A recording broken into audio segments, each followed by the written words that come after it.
Right, we're live. Yep. Very nice. Should be. Cool. Should be good to go. All right, right on. What's going on, Lee? How are you doing, dude? I'm good. How are you, Chris? Doing good. I am super excited to be watching a killer GLC match tonight, with two of the homies playing, in a very cool matchup. Like one that I'm willing to bet most people have never seen. Completely agree. Curse Kiss is an up and coming deck. Big endorsement from Andrew Mahone, amongst others. Even Sliggoo in their group is really high on it. Metal Control also an archetype that you know only Sliggoo could bring to us. Um, you Yep. know, I'm super excited. Yeah, absolutely. Sligo has been working on this deck all season. And Sligo is a student of the game for sure. If there's one thing I can say about Sligo, he is after it all the time. I mean, after every single game he plays, he is taking notes and he makes reports in the strategist. And so that way, every little thing is documented and that list can get refined and refined and refined Gentlemen, and you're good to refined. start. So I am so excited to see like where he's landed today, to bring it to such a like fun tournament and important tournament in the async playoffs. So that's going to be gnarly. Um, I know that we as a team have put a lot of time into Curse Kiss, and I am also super proud of where that where we've landed with it. Such a strong archetype. Let's see, Lee. What are you thinking? Spence is wanting to do here from a Curse Kiss perspective. Well, frankly, I think you need to get out of the gate. We know that Spence has multi-prize capability and snipe capability with Duskmore. I think Mm, that Spencer needs to find those kind of plays and not leave anything on the table before Sligo can kind of weather the storm and find cards such as Metal Goggles and Berserker him early and whatnot. I think that as long as he just kind of and it's funny because you don't really want to overextend against control, but this is you're really going to be looking for the turn one boulder attach and really just try to overwhelm Sligo. sure. Yeah, and it looks like they've actually already started. Yep. So Just had them get um, going after you guys kind of briefed the matchup. So, yeah, yeah, absolutely. So it looks like Sligo went first, and he got down a polka doll, and he has the Berserker. Now, he did not get any of the other support Pokemon down that I'm sure he would have loved to see. So a little bit of maybe a slower start. But with him starting that Galarian Meowth, I mean, he is threatening a hand rip turn two, which can be super devastating, really, to any deck, but especially a deck that revolves around um, hand hand numbers, right? Oh, So you love to see it. yeah, for sure. Couple cards that Spencer's playing Poffin right now, doing a deck search. I see Boulder on the board, so that's good. I think that Mm-hmm. Spencer really needs to be mindful, like you said. He's going to be holding cards, and Berserker's trying to take them away. Um, we know how important holding resources can be for Curse Kiss. Sometimes you Marnie and you have to match hand size, so you can't play things such as like Rare Candy and Toad Kiss or something like that if you find it, or you're gonna miss the Iron Boulder attack, assuming you don't hit like Yeah, Letter or another thing to bring your hand back up to that magic number. yeah, yeah. And I mean, you said it right there, right? Like, there's such a interesting give and take in this matchup, because nothing is essentially safe on Spence's board.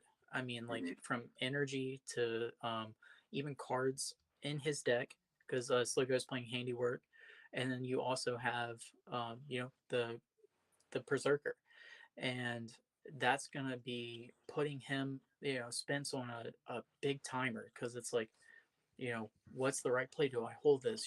Do I go ahead and maybe miss this turn of attacking with Boulder so I can make sure that I get my, Toga Togekiss out or I get my Glade out. So it's gonna be interesting to see how he navigates that.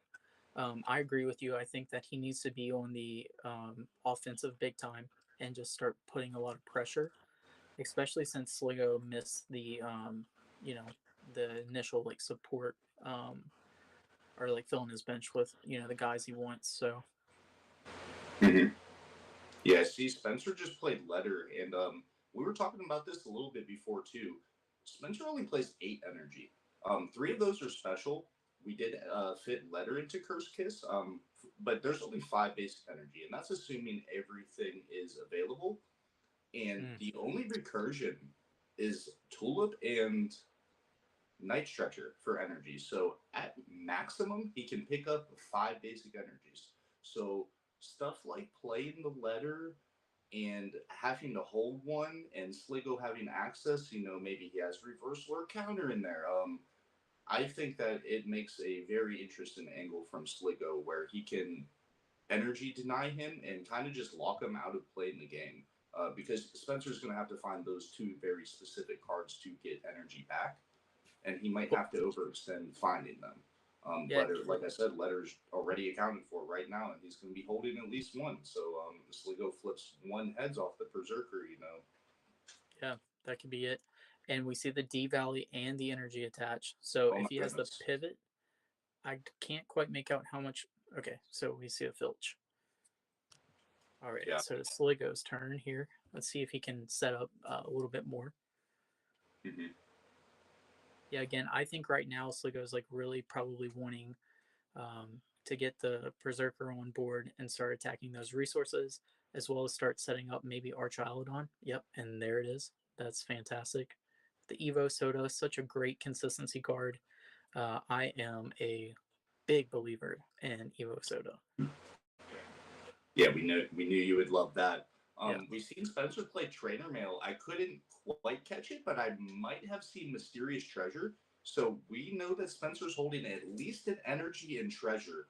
That could kind of make things shaky going into this next turn if Sligo can hit a couple heads here. Yeah, for sure. There's an argument for only grabbing one psychic off of the letter too, again Absolutely. to preserve those resources. So we'll see kind of how that plays out. You know, I could understand the argument for grabbing two, but also I might only grab one there, Yeah. And we knowing see what we're how about to Spencer see. has to play around this because Spencer can't just put down or can't just hold the Dimension Valley in a situation like this. I didn't love the play until I took into consideration that he could just discard that if he finds it. I think Lee, we just saw a fail on the Evo Soda, Oh no! which is, Wow, I mean, that's big. That is yeah, huge. that's We heartbreaking. know. Yeah, I think that if Dimension Valley stays in play here, Sligo plays Parallel City. He plays Crystal Cave, and I believe he plays another stadium. So there's definitely a few outs to bump it, but yes, Sligo could be in trouble if he is unable to do much more than what he's doing without the Berserker here. Yeah, yeah, That's a it's tough angle. Yeah, it's super tough. The other stadium, so it's Artisan, Crystal Cave, and Mount Cornet, and Oh, Parallel. So he's got four. So he that's a it's lot. probably a high chance he has a bump. Absolutely. Um, but we do see an escape rope, Mhm. which I think that helps Spencer out. I'm not gonna lie, yeah, unless if we see was there's not been a supporter accounted for, right? he has not played a supporter this turn. That's correct. Okay. Um, I'm sure Sligo is wanting to preserve the Galarian Meowth as much as possible, but Hmm. I unfortunately without being able to see in his hand, I'm not quite sure um, what the angle is here. Yeah, absolutely. And So just yeah, to take something of note for you guys, from our perspective, we cannot hear what the players are saying. I really should have the um, setting to video participants only, but I don't. So there's a million people on my screen right now. So after the first game, I am going to change that. Um, Spencer promoted the boulder, correct? Yeah, he did. Okay. yeah, that's correct. Okay, so we see a Escape and a Hex. Okay. Okay. So that could potentially just slow down a Dustnor play, if somehow he hits the nuts Spencer here. finds the escape rope, slams it down. Dimension Valley's still in play, just needing an attached retreat here. Assuming he can match hand size, of course. Yeah. But yeah, Dimension Valley stays in play. That's huge. Okay, we get the second energy attachment, which is that a pass? Did he just attach the pass goals? That's what it kind of looked like. What it looks like. Yep. It's Maybe interesting he wasn't didn't go able to the Mimikyu and match the filch hand. more. I think that's smart still. If you're not able to match the hand, you're saying that Dimension Valley plus a Plumeria doesn't get you out of the game here. You can still be like on the offensive here. Yeah. I think what Sliggoo showed though was that there is no Berserker. So Absolutely. If I'm Spence right here, I would feel very comfortable going into Filch to draw some more cards to get a setup, and we have a VS Secret for Hex again, just like a pass.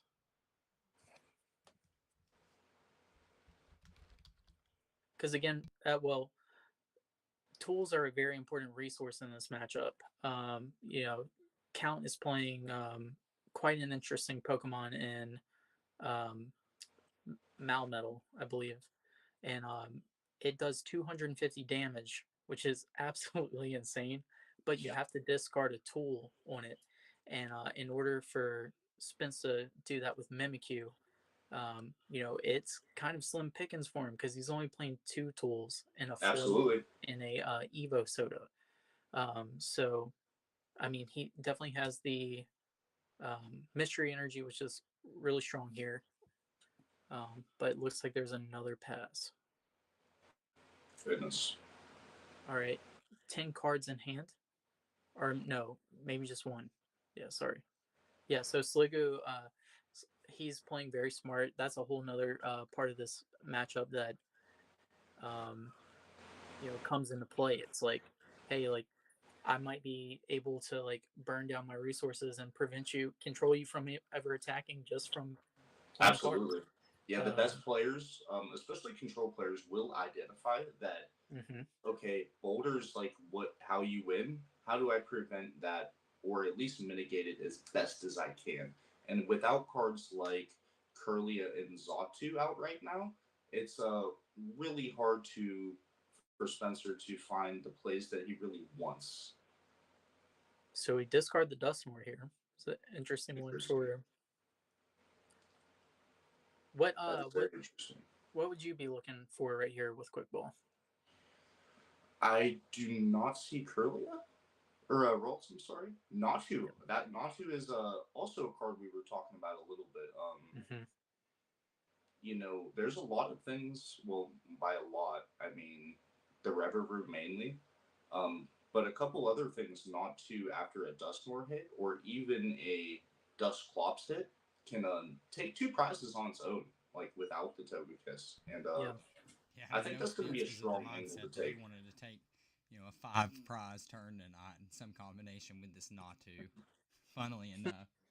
Yeah, and guys, that's the one card in me and Spencer's Curse Kiss build. That's different, and it's only because I don't own it. I think it's a fantastic card, especially with the likes of Dusclops and Dustmore. You can really just do some silly stuff. Looks like we have 4 energy. Half of Spencer's energy are accounted for, and not a ton going. Which is pretty crazy, especially like dropping the Natu. Like you could almost make an argument to hold that energy to like if you happen to draw into the Xatu next turn, right? Oh, absolutely. Yeah. But again, cool. All right, so we do get the Poffin, so Count's going to be able to play the game, which I'm sure Spence doesn't want to see that. But if he starts seeing cards, then Spence might be able to match hand size again. Absolutely.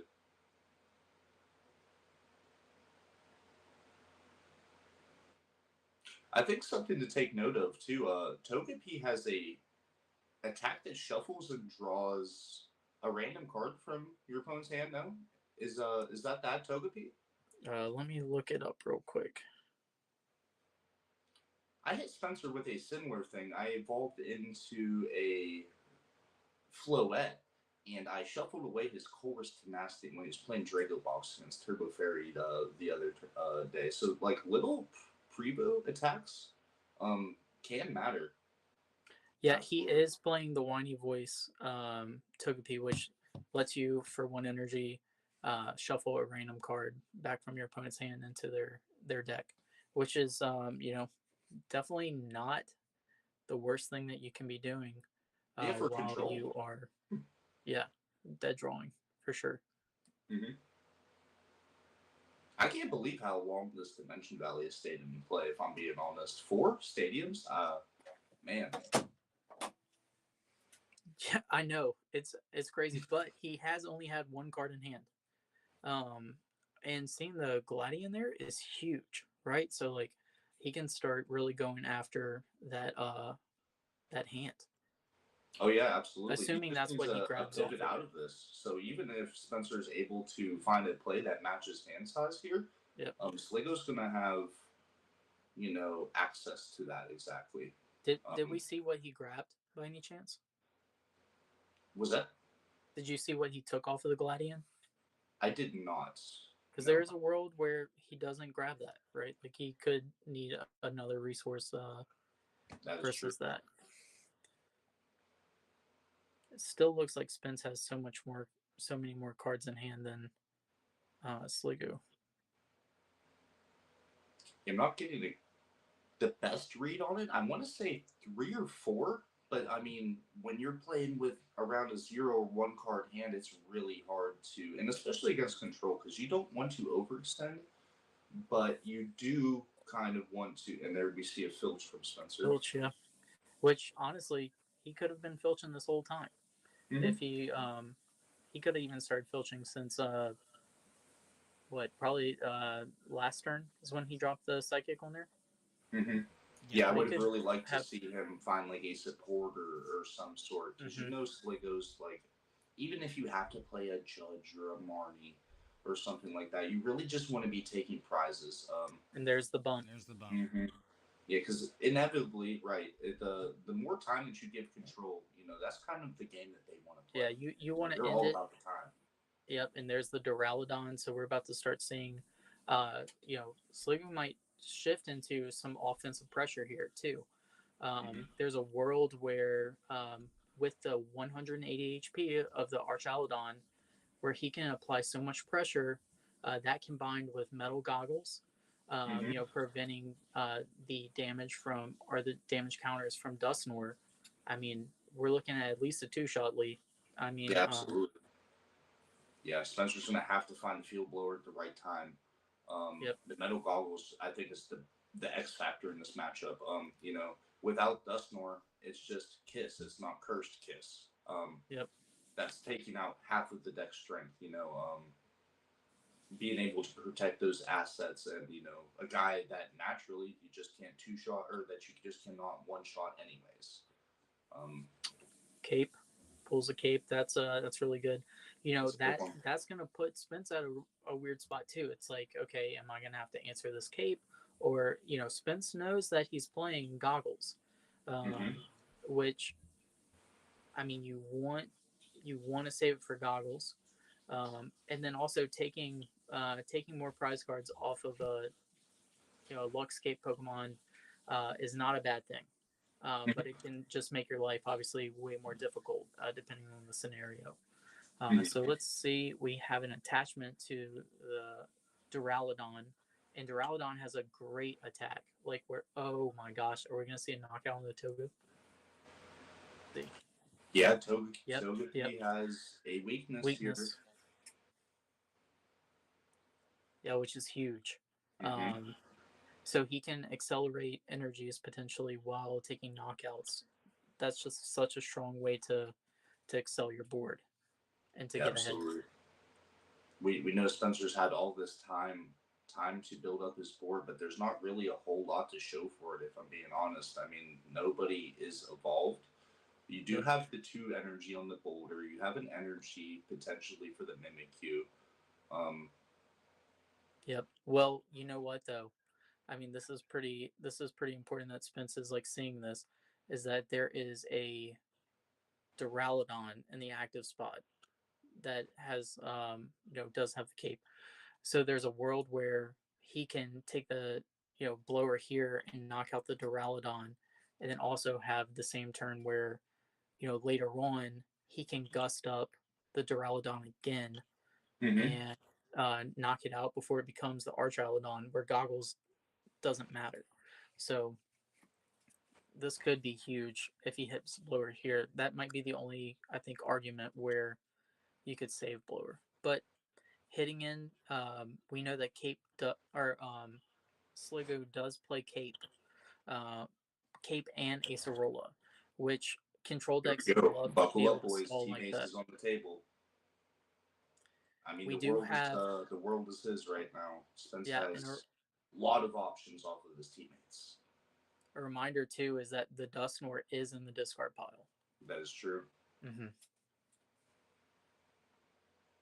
So if he uses Stretcher, that's a resource down that he can't get that energy back is huge. That's kind Well, of we a do win. play both stretchers, so assuming that he has to play the rescue, that would feel a lot better than A lot better, having to sure. grab the night stretcher.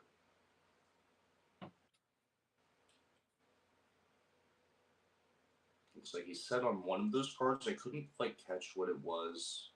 I don't love him showing what he's taking either. Are you guys getting this? Yeah, the notification. Yeah. Yeah, I just got the notification.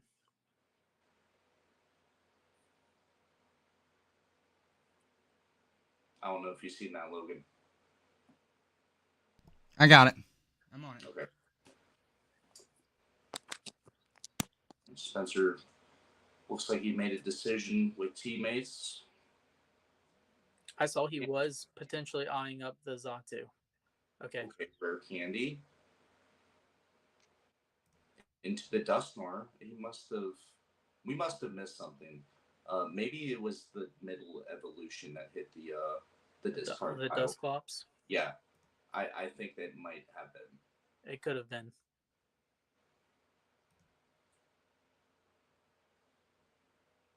Spencer has a really big decision to make here. Lee, what would you use the Dustmore on right here? Like, do you think you blow it up and you take the extra prizes, or would you save it for something? Yeah, I gotta be honest here. I'm not sure what Sliggoo has in his hand. I think that potentially saving it is not the worst play.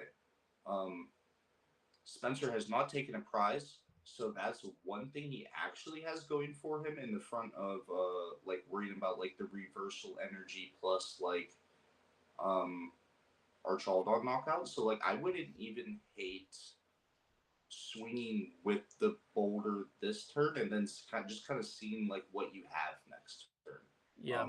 Because the thing is, Sliggoo's not going to take the Dusknoir off of his board unless if it's a gust. Like the Sliggoo wanted to get it out of his hand into the discard pile, and that's kind of what going into the matchup I was worried about. 3 stage 2 guys, inevitably something you're going to be holding. You're going to be holding a stage 1 guy. You might have a stage 2. So like really avoiding those turns with the Berserker and being able to like evolve is probably the best thing that can be doing. Like, and I know that sounds cliche and obvious, but setting up your board and mitigating the damage that the Berserker could be doing is really big. So I'm not sure. I think, and see, attaching to the Mimikyu of the Sense, kind of confirms what I would be doing here. I would just sit up. Well, here we go. He's thinking. Yep. This way he gets to save the blower. Mm-hmm. Wait. Oh, okay. So Whoa. Very interesting. Yeah, I'm not sure if I love that play because he's No. not going to knock it out, and all Sliggoo's going to have to find here is just reversal energy, and he's going to take out. He's going to be able to take out the boulder. Yeah, and just a reminder that he plays counter and reversal energy, so there are high outs that he has that. And That is Spence true. goes ahead There and is an commits energy already the on the Duraludon. yeah. Spence goes ahead and commits that float stone too, which it's kind maybe it's at the point where he has to do that to match hand size, but again that's playing right into what Count is. I mean, if I'm Count, I'm seeing that, I'm licking my chops. I'm like, cool, like Absolutely. that's one less thing I would have to worry about with Malmetal. Mm-hmm. So yeah, especially with so many energy already committed to the board, that's going to be something that's going to have to be mindful of. We know Letter is accounted for. We just seen Fog Crystal having to grab the Ralts. yep. Not a whole lot of ways to just go grab the energy when you need it now. So I think that's a very good point. Committing the Floatstone. Not gonna say it's a bad play. It feels a little bit of an overextension though. Like being able to take out the Berserker there, like Sliggoo would have no way to rip it out of the hand per se. Maybe unless if there's something I'm missing there. No, I think it's kind of like a hiccup, because I don't, with two energies attached to a Duraludon, I think that is screaming you're about to get hit with Archaludon. Absolutely. And I think And that's all Sliggoo has, and I think you have to be able to identify that. I would have really liked to see him deal with this route on this turn. yeah, so we have a 160 because of the damage reduction from the special teammates. Of course. Yep. So we're definitely gonna see a knockout. Being able to respond with Mimikyu is okay, but two energy committed to it, one in the bin mystery and two on the boulder.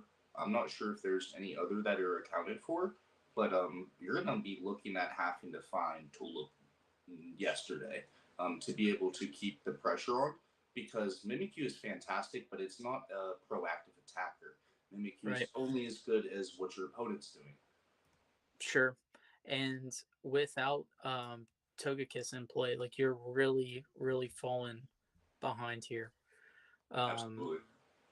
Because, well, Count can kind of like, we see the baby Malmetal drop. Mm-hmm. So we see that that's getting ready to get powered up. Cornet too. Yep. So your extra energy. Yeah, saving the reversal for the Meltan play later is going to be huge.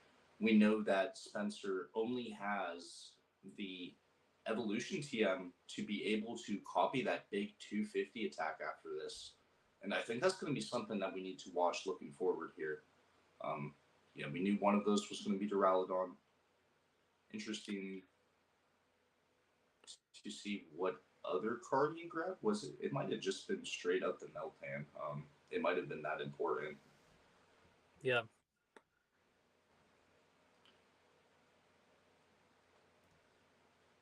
Also, the snipe on the Berserker, was it still a basic? Yeah, that was a Meowth. Yeah, he only had a 60 HP. Yeah, because I think earlier, like just again, I didn't see what Count like pulled off of it, but I would just at this point just assume that he's still in the prizes and he kind of gave up on the hand rip. So that again goes into like really feeling like the knockout on the Galarian Meowth was maybe not the best choice, because right here he could have already had that Duraludon, I think, knocked out. Mm-hmm. Yeah, maybe he's being mindful of saving that field blower, maybe for Metal Goggles, but you kind of got around that play there. weaseling around it. Had his choice of target. He could have grabbed field blower. He grabbed, a couple different things, but electing to go um, hit the 60 HP guy when there were signs that he was prized. Mm-hmm. I think that addressing the Duraludon would have been the better play because I'm not sure what Count would be doing this turn that just passed if that was addressed right there. Yeah, and with the with like still having like the boulder in play, like you have like a less Here we passive go, option, Tulip. right? We just talked about that, finding Tulip Mm-hmm. at the right time. I just said he needs to find that yesterday. And Yeah. being able to get the Togepi back here also is good, but Spence has to be mindful with the energy that he has down, one of them being Mystery. Um, you can't just go down slapping anything you want in play. Um, that's where the game will be lost. So cards such as Wobbuffet with cards like Mystery Energy and Flowstone accounted for, and even to a sense, the Boulder, you can kind of lock them out of the game and make it bring it to a point in time where they're not going to be able to. I'm sorry, what was that? That was a So clairvoyant sense the Ralts. yes. Yeah, so that tells us he's going to try to go with the Mimikyu right here. Okay, yeah, that makes sense. Mm-hmm. I would have really loved to see him save that other energy though. I'm not exactly sure how many cards are in this point in time are in each player's hand, but What's our prize count too, guys? Can one of y'all give me a count? Yeah, prize count, it looks like we're at 3 to 4 prizes favoring Count. Um, yeah, and see, right now Count's trying to decide because he doesn't have like an immediate follow up. Okay, of the oh no, Poke. Spencer. Yeah, Spencer has three. Because he just took two off of the Oh, the cave. Yeah, luxurious cave. that's right. Yes. Mm-hmm. Yep. Honestly, if I'm Count right here, I would be considering. Yep. Okay.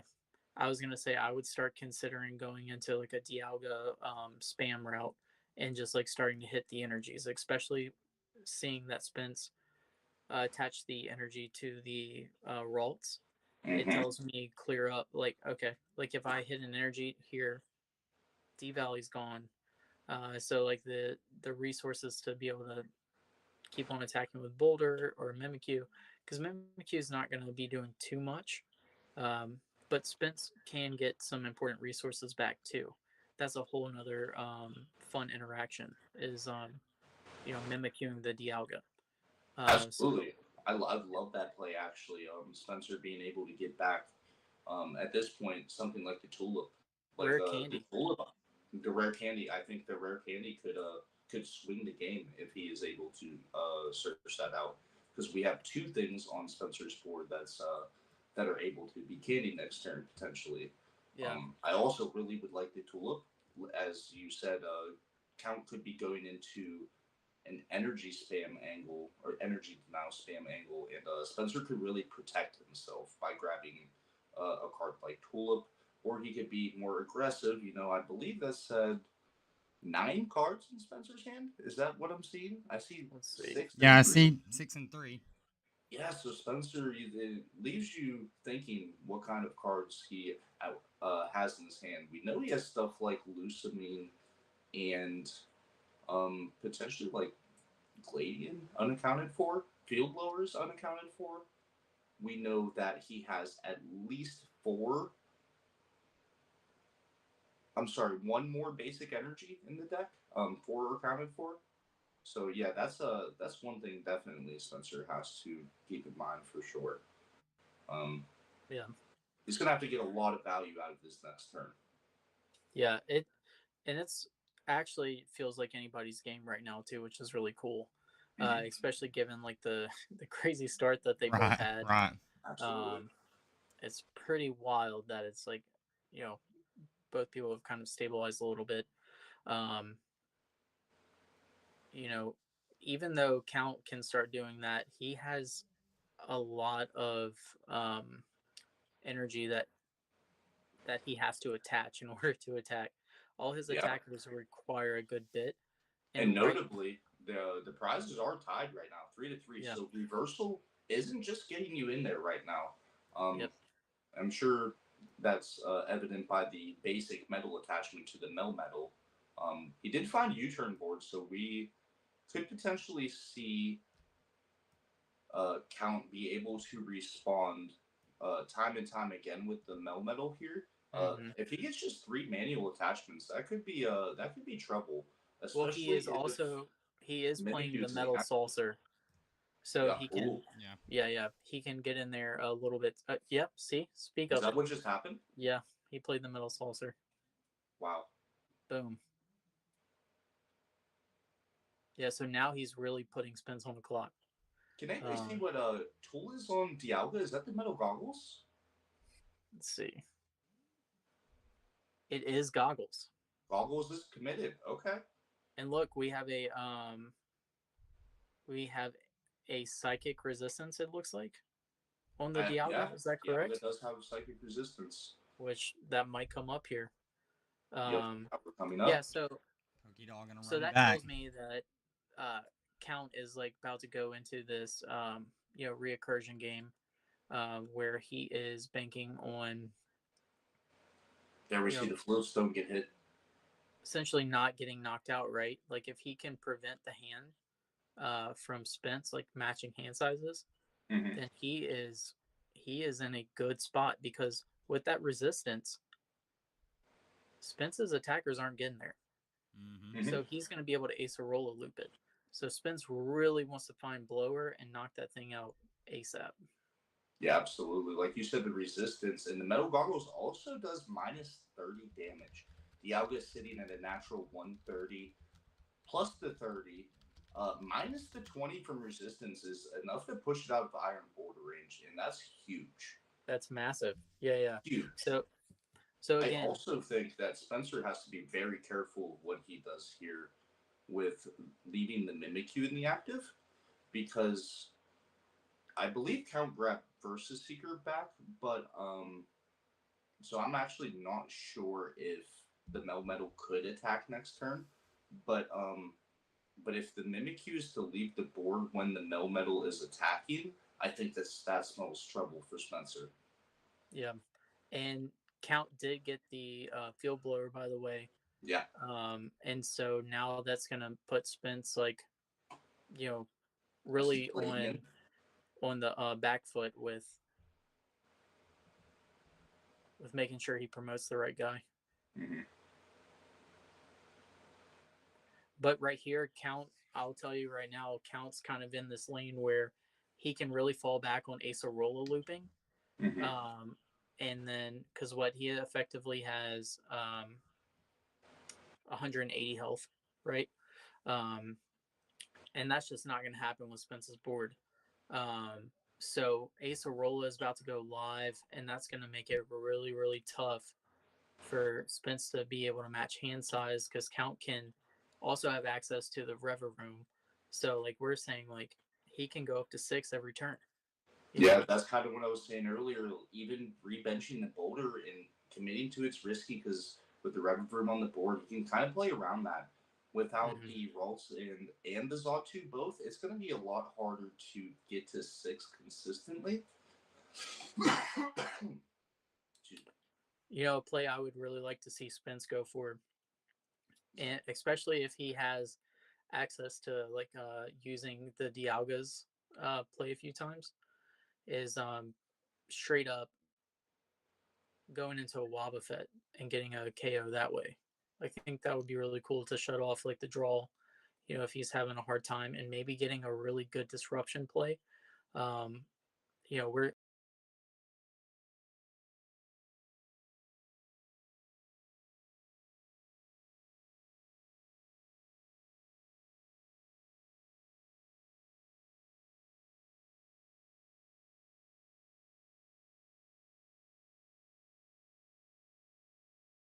and we're seeing a Marnie now from Spencer, so that's going to make it easier to match the hand size. But I think the optimal play, like we said, we're really looking to take that opportunity and get a card back here. That would be what I would really like to see from Spencer here.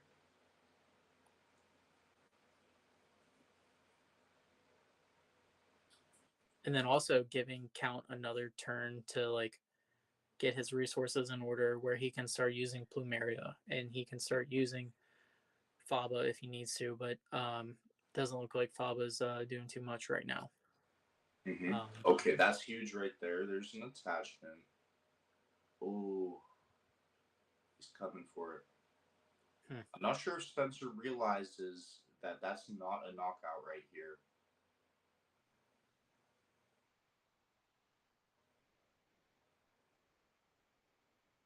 Yeah, no. Yeah, I that was what I suspected too. I did not think Spencer seen that was not a knockout. I'm surprised Count didn't catch that either. Are we sure they've moved on? Yeah. Okay. Logan, I don't know if you can step in and tell. Yeah, I mean, honestly, like if we step in, I don't want to mess up the sound and whatever. Yeah, no. Hang on. Hey guys, was the damage right for knockout right there? Can you guys just check that and make sure? Does the Dialga have a psychic resistance? I thought it did. All right, good deal, boys. No, Thank you. Grass. It's grass. Oh, okay. Yeah, that's on us. I apologize.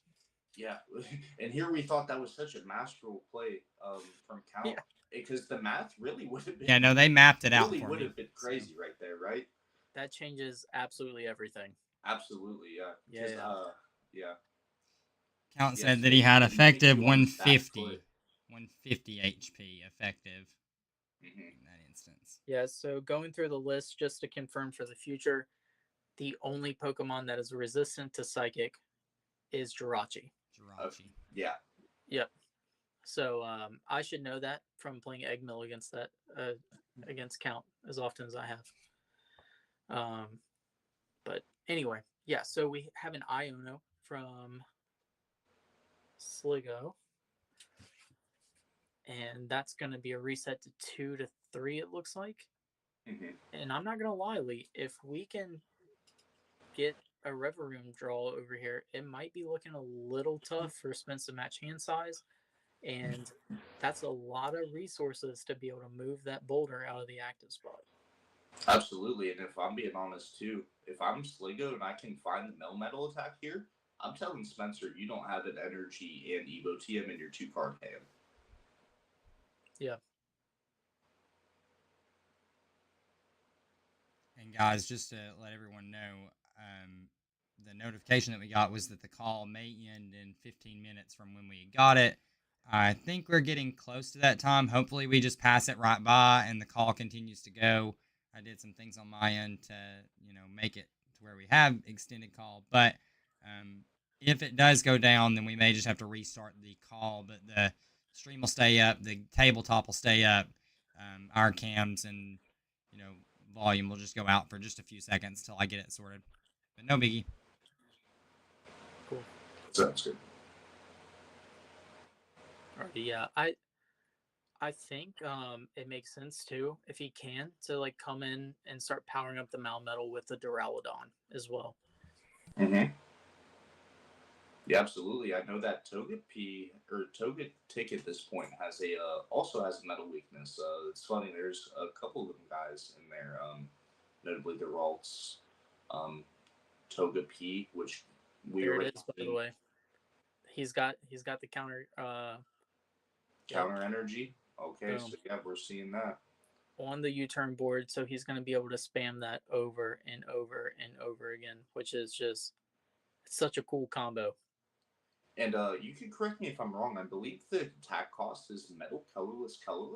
That's correct. Yeah. So Count's just going to need one more energy, and he's just going to be swinging with this all game. And Spencer, he has 2 cards in hand. We know that he needs an energy. We know that he needs the only tool in his deck, Evo TM, at this moment. It'd be insane.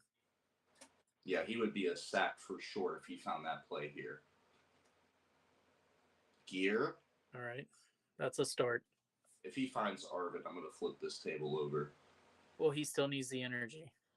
Oh, yes, because, well, you could grab the night stretcher at this point, but that's grabbing Oh night yeah, you're right. stretcher. Yeah. That's grabbing with Tulip down. Um, going down into this. All right, Lusamine. Get back D Valley. Yeah, that's just not gonna quite do it though. Still needs the tool.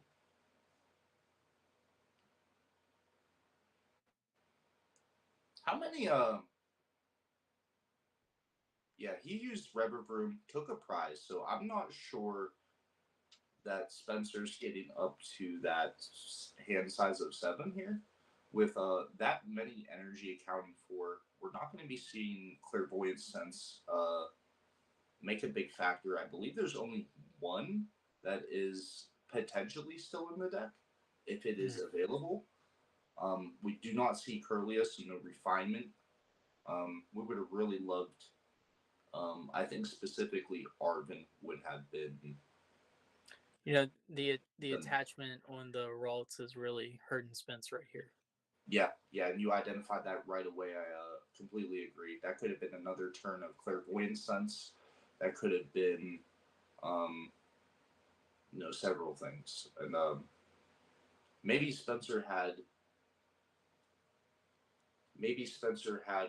cards in his hand that were going to, because I know that we've seen like Marian and Iono.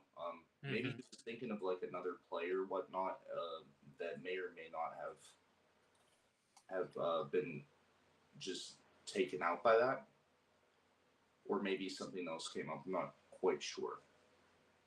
If he cannot get the knockout this turn, I would really like to see a Lusamine for for Tulip and D Valley, and then maybe sack the Ralts. I think that's a fine play.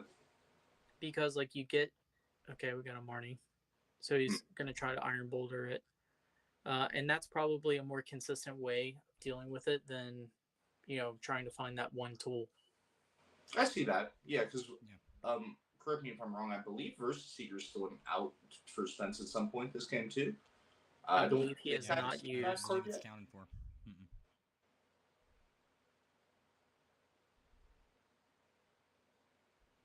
Oh my god. Oh my god, it was in the hand the whole time, boys. In the 2-card hand. Boys, this is crazy. This is crazy. What a Stop sack. it. Wow. I know Holy Count cow. has to be beside himself right now. He did everything he possibly could have to prevent a knockout of some sort. He Iono into Revervroom, finding, an energy off that 3 to play around the boulder there. I know he has to be sick. That is I would be insane. Disgusting. I would be hot for sure. Yeah, that was definitely the insane play of the night so far. Wow.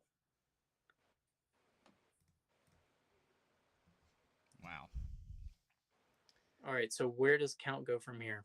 Did Spencer just roll a coin? What was that? I didn't see.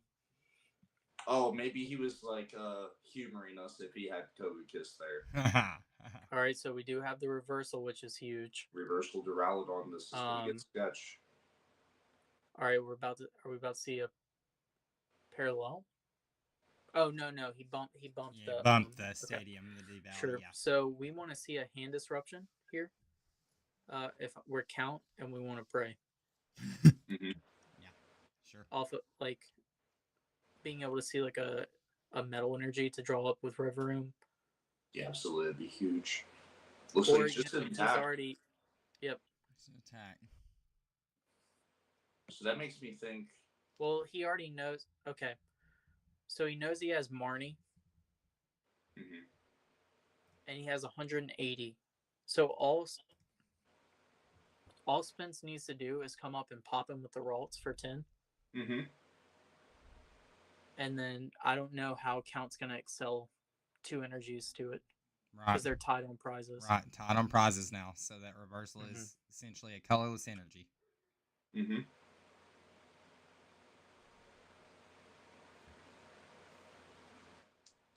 One Does prize to Spence one see it, prizes. though? We find blower. I'm not sure. Oh, it's the floatstone. Okay. Yep. Yeah. So we see Valley Stick. I almost would hold the Marnie here, to be honest.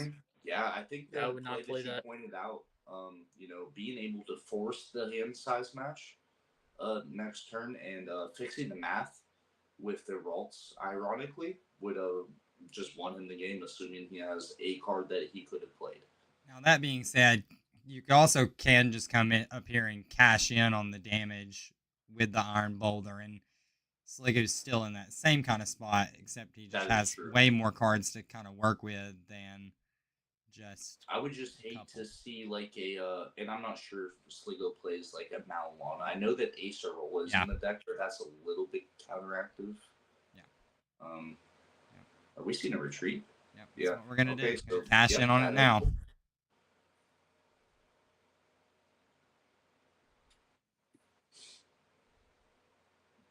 So we got a discard check of some kind.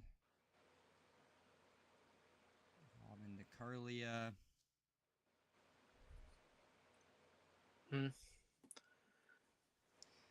Heavy ball to burn, or no, heavy ball off the refinement. I would have really liked, honestly, to see Spence keep that as a Ralts. Yeah, because it just is one energy, like KO. Mm-hmm. Yeah, now you give Sliggoo a little bit of hope because we've seen a skateboard accounted for. We know that Flowstone is accounted for. The only thing that's not accounted for, to my knowledge, is Guzma. No, he's still that's going to be the one out that Spencer's going to be looking for going forward. But by kind of putting that liability, and this is hilarious calling Curly a liability at this point, but it kind of is, if I'm being honest. Mm-hmm. Oh, yeah, definitely. Let me see the energy, so we are going to be able to fill the hand with the Revavroom, get at least one attachment down.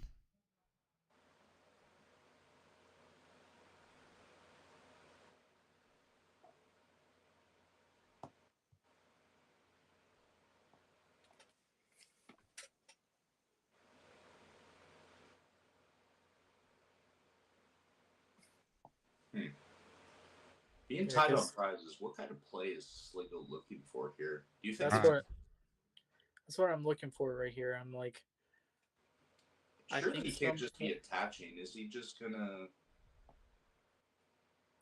He might be banking one because he can draw with Revavroom. Yeah, maybe banking that Spence can't get to maybe 6, but the doll. I would like to see like another hand disruption if possible, and then a draw up in an ideal world. Yeah, that makes a lot of sense.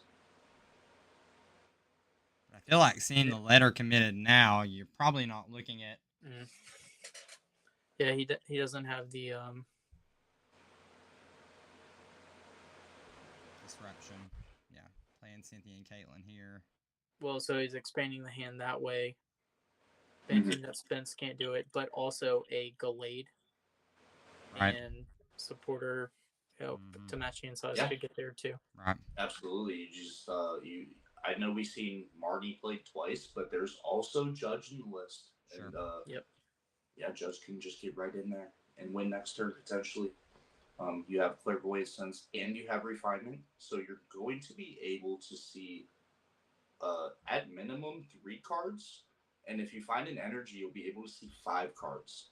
And if any of those 5 cards are delayed, if the Iron Boulder is not addressed here, I think that's just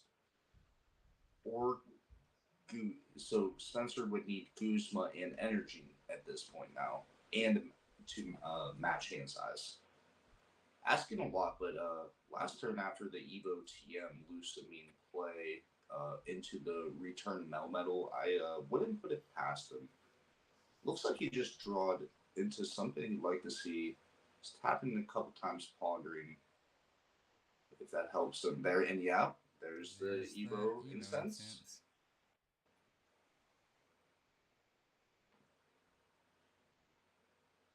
I think the only 2 energy that are unaccounted for at this point from Spencer are Reversal and 1 basic Psychic energy.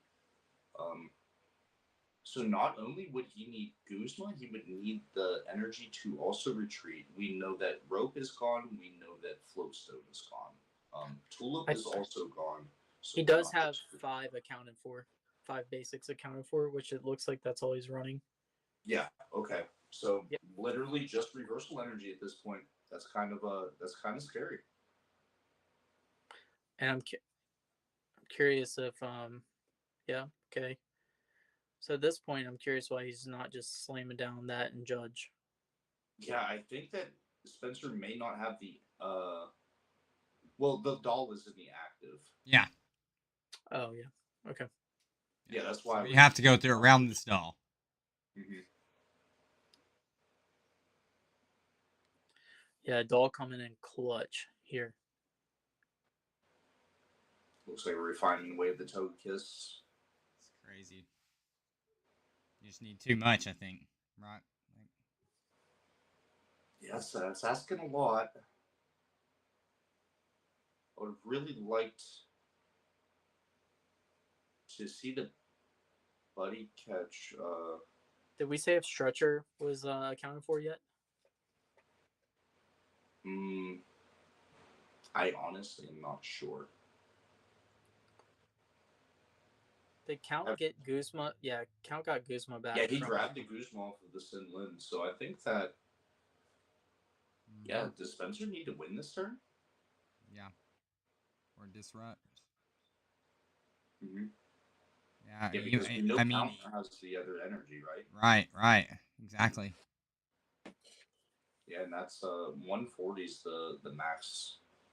Well, actually 160, but that does not survive a Urchaludon attack anyways. Mm-hmm. So yeah, I think Spencer's in a position here where he needs to find the energy and the Guzma. You're joking. Where's the reversal?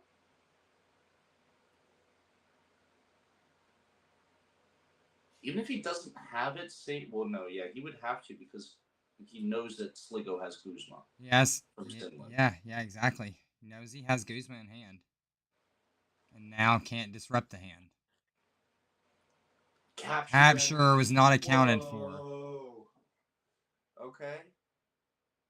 And now, where's he at hand size? He matched the hand. Yeah, I don't think so, or else you'd just be slamming it, right?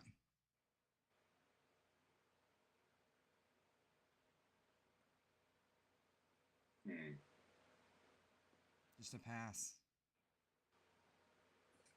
That's a... Yeah, Sliggoo has the energy.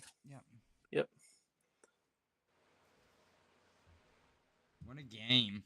Yeah, what a game. That was absolutely a fantastic game.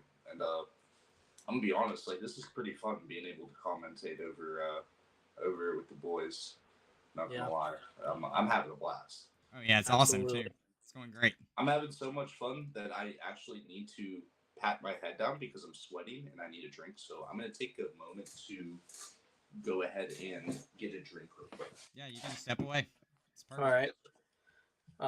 And we're still streaming right now, right? Yep, everything's good. Everything's working. So some interesting things to note from match 1 is that both players kind of had some weird starts, and Sliggoo had probably a slower start, I'd argue. Yeah. But it still came down to being able to prevent the Togekiss from being in play. Right. Like utilizing the weakness, which was huge. But Sliggoo did not do hardly any control stuff. No. Which is like pretty fascinating. So I'm curious. I would assume he could just do a rinse and repeat of just the strategy of forcing up the big guys, and kind of making Spence like have to have a lot of resources. Yeah. But there is a world from a control standpoint, I think, where he could have locked in on the fact that he was running out of energies and started pressuring his energy resources. But, and there's something to be said too now that he's won game 1, that now he can flip the script and go into a very control-y style of play and really just grind this one out. Yeah. They might not even finish. Do we know what the timer's at right now for Mm-mm. the? Nope, not sure on that one. And look at that. We got a Poff in turn 1, which you love to see it. With a Galarian Meowth start as well, which is just pretty. Again, if I'm Spence, that's Gnarly. not necessarily the starter I want to see. But on the flip side of that, he does have an Iron Boulder start, so Right. I know Count is probably sweating a little bit looking at that. Especially, it's not unheard of to get a a D value and a psychic to like take a knockout turn 1, and Spence could really turn up the heat that way by just like keep on knockout, knockout, knockout, knockout, and um, he could. Okay, so we do see him go straight for the Mal metal setup, which is pretty interesting. No Jirachi. But the energy attachment there is really nice because it shows that he is threatening the Berserker, which again, depending on Spence's hand and flipping heads, there's a lot of things going there. Oh my God! Look, we were just talking about it. D Valley, Psychic knockout, but that does leave Spence open to a reversal, Malmetal game. Yeah, that would be an insane way to go out. If yeah, because he has to have the Malmetal, but teammates. Yeah, teammates just grabs those 2 cards. Yeah. Oh, wait, he would need the tool also, but I mean, a starting hand of cards is 7. Drawing a card for 8. So Yeah, So he definitely pulls a it up. chance. it's a chance.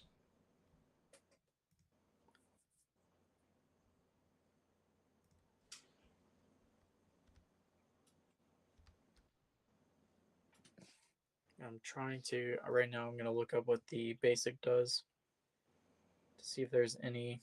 I think it searches for a tool. Well, that's kind of neat. Let's see. 70 HP milk. Yeah, I believe it searches has one for retreat Pokeball. also. Arvin. I mean, if he has the reversal, then that's it. Yeah. Evosoda U-turn board. That's So not a great he time for could Spence. potentially be missing it and grabbing the Revervoom to draw. And by doing that, he could potentially get out of. Okay. Very interesting.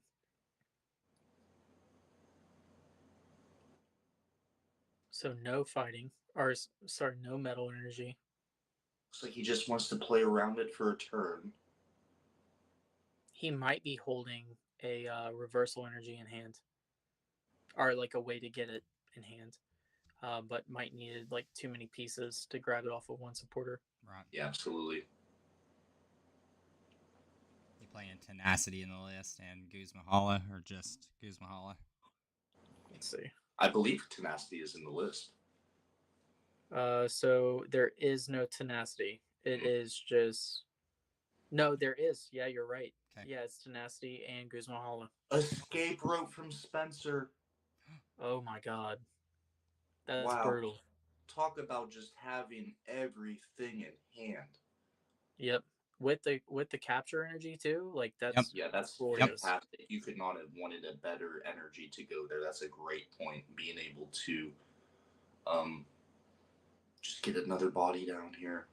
And he really doesn't even need to play the energy down. I'm guessing he just has to play it down to thin the hand to match the hand size. So just an even further advantage. The D Valley's still in play.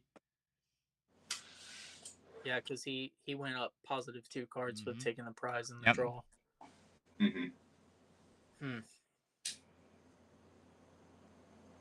Yeah, I'm not gonna lie. I think Count is super on the back foot here. Yeah, I know you guys were talking about time, and I think that's a big thing here for Spencer. If he can close this out really quickly and give himself a chance in game 3 to to just play another game, right? Because I believe these are 90-minute timers. I'm not exactly sure. Yeah, 90 And minutes. I'm sorry if this has already been addressed. I had to step out. There's only 90 minutes in a best of three, and with control, taking like 40 minutes kind of feels like winning like a game and a half, right? Because you really make your opponent have to play fast. Right. Yeah, absolutely.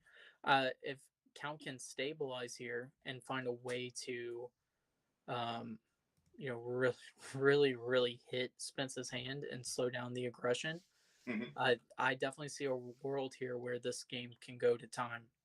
Yeah. He can definitely put the pressure on the resources that way and slow Spence down in his tracks.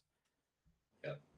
Metal KO off of the escape rope is huge there, though. That was absolutely the best case scenario for Spencer there. Yeah, for sure. Yeah, I think Count just wanted to end it really quick, and he was super aggressive in getting that, getting the evolution off of Arvin, where there is a world where he could have tried to set up a little bit more. Talk about extending all the time, like overextending, trying to identify, and I believe that it's even harder in these webcam type games to identify, your opponent having a weakness, because at any point in that couple of card hand, they can just have it, and you can't. Yeah. You're not going to see their face. You can't see their reactions to what they're doing and drawing, so it's tough to get a read. Yeah, absolutely. 100%. Yeah, reading, I mean, just from like talking of experience of playing the cards like since 2011, there's so much that body language tells you. And people's, like you said, like you're sitting right in front of them, you see their initial reaction, and that goes like a very long way. Yeah, I can imagine, especially as a control player, but having outs to attack, that you could have imagined. You seen as soon as Count drew his card, I've seen him visibly shake a metal energy. So that means that he, and again, I don't have access to the audio of the players, but I think that he was very, very close to responding to that boulder.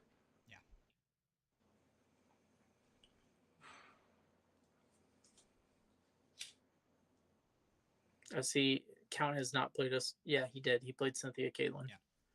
So here he's banking everything on Spence not having a hand match card.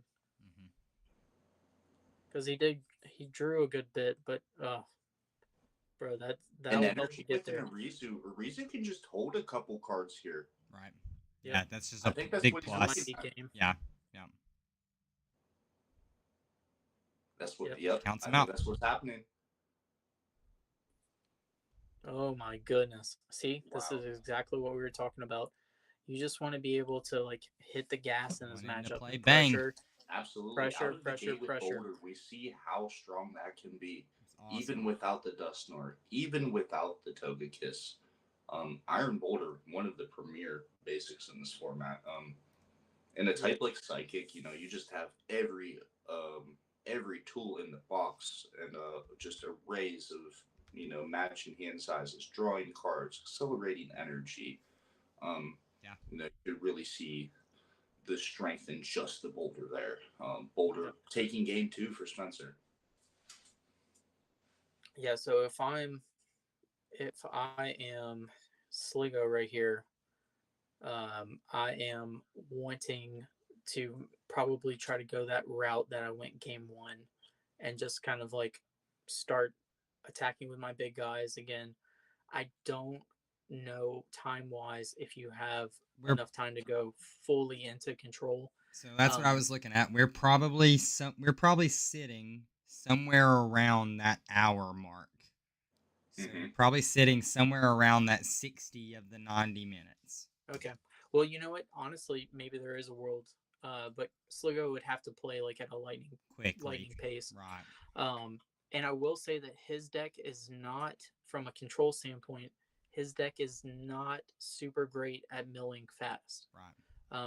It likes to set up like a board state where, it might have something trapped, or like it might have the opponent having no hand, and then he can start going after it. But it's not a deck that's super strong at just starting from the top and just milling over and over and over again, like maybe some of the other resource management control decks can do. Yeah.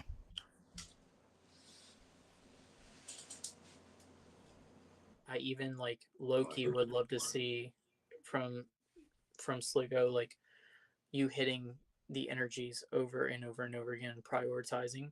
But the problem with that, with his list in particular, is he is only playing Faba and Plumeria, and so the Plumeria would be super wearing on his resources to be able to reoccur that every turn.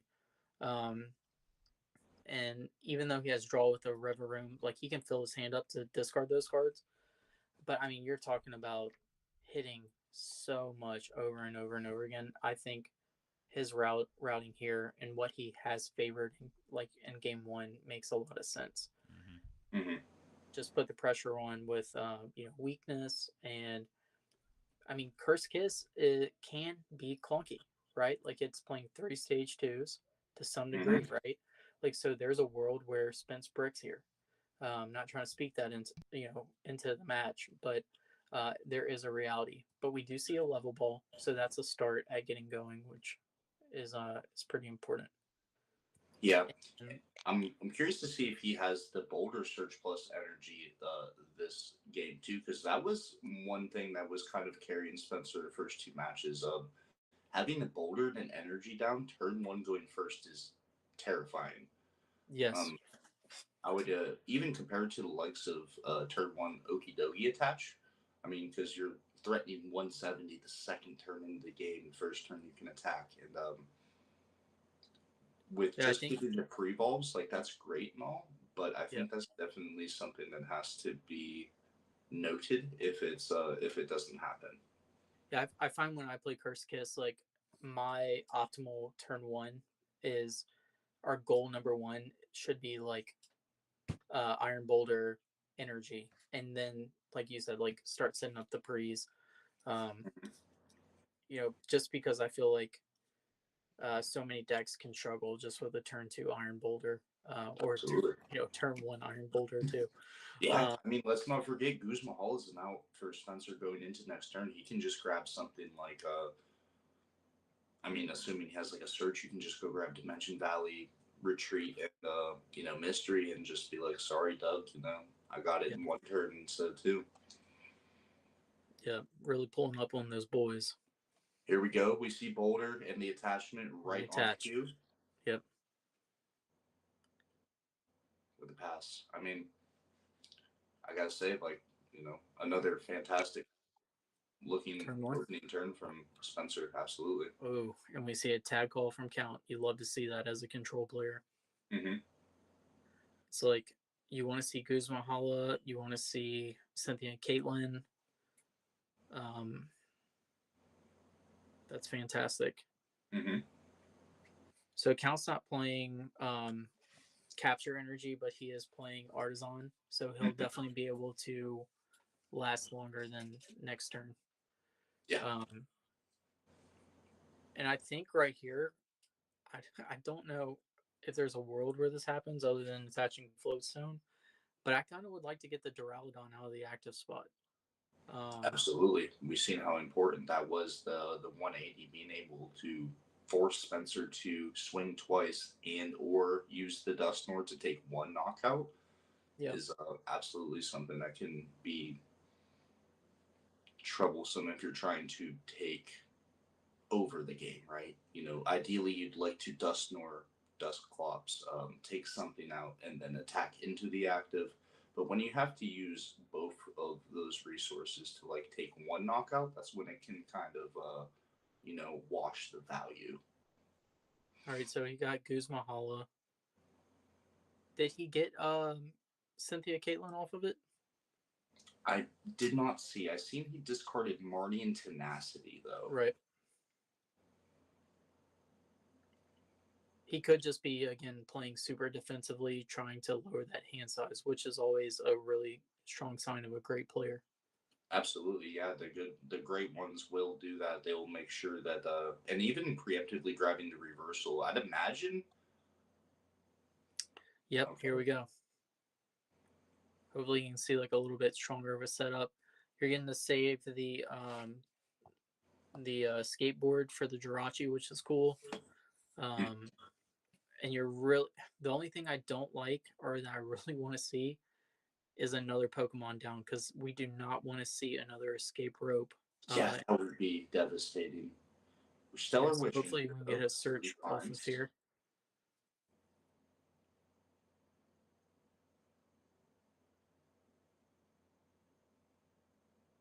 Oh boy. So we are live for the escape rope again next turn. Yep, definitely a little scary of a place to be, but maybe he's still holding on to another search. In hand, I'm not quite sure what's in his hand at the moment. Yeah, and even as it sits, like you would kind of need to find the escape rope and do that if you were taking that angle from Spencer because you're not going to want to just come up with the boulder and swing here, knowing that he has evolution insect and reversal in his hand. Yeah, that's very You would scary. you'd really just Um, walk right into the play. all right, so Oh, the yeah, shield energy is big too there. you know the other painful thing about Count's turn is that he did give him access to Artisan as well. Mm-hmm. Um, Artisan's such, and then we have a tag call from Spence as well, which is awesome. Um, Artisan, I've found actually I have lost a game to Count because I played Artisan. Last Async Playoffs, we played a game, and I have every time I play Artisan, I think of him, and I think of you know, do I really need to play this card? Because it's such a easy card to see and just like slap down. But I think there really is some strengths in holding Artisan sometimes, even if you're not getting that extra Pokemon in play. Yeah. Sometimes that can be so it can be so much better just to hold it so your opponent doesn't get to use it. So like finding that balance of like when to play Artisan is always a fun skill to see, how like great players like Count or like others will navigate that. Mm-hmm. Did we find Kuzma Hollow off of that tag call there? I don't think so. I don't even know if he really searched his deck for it. I could be wrong. Mm-hmm. He must have searched and did something. Maybe he doesn't notice that he has artists on yet. That's another thing about webcams. Sometimes it's tough to, um, These stadiums. yeah, absolutely, and Yeah, stuff like cards in the discard pile too, because like it's a gentleman's game, right? But you kind of like have to.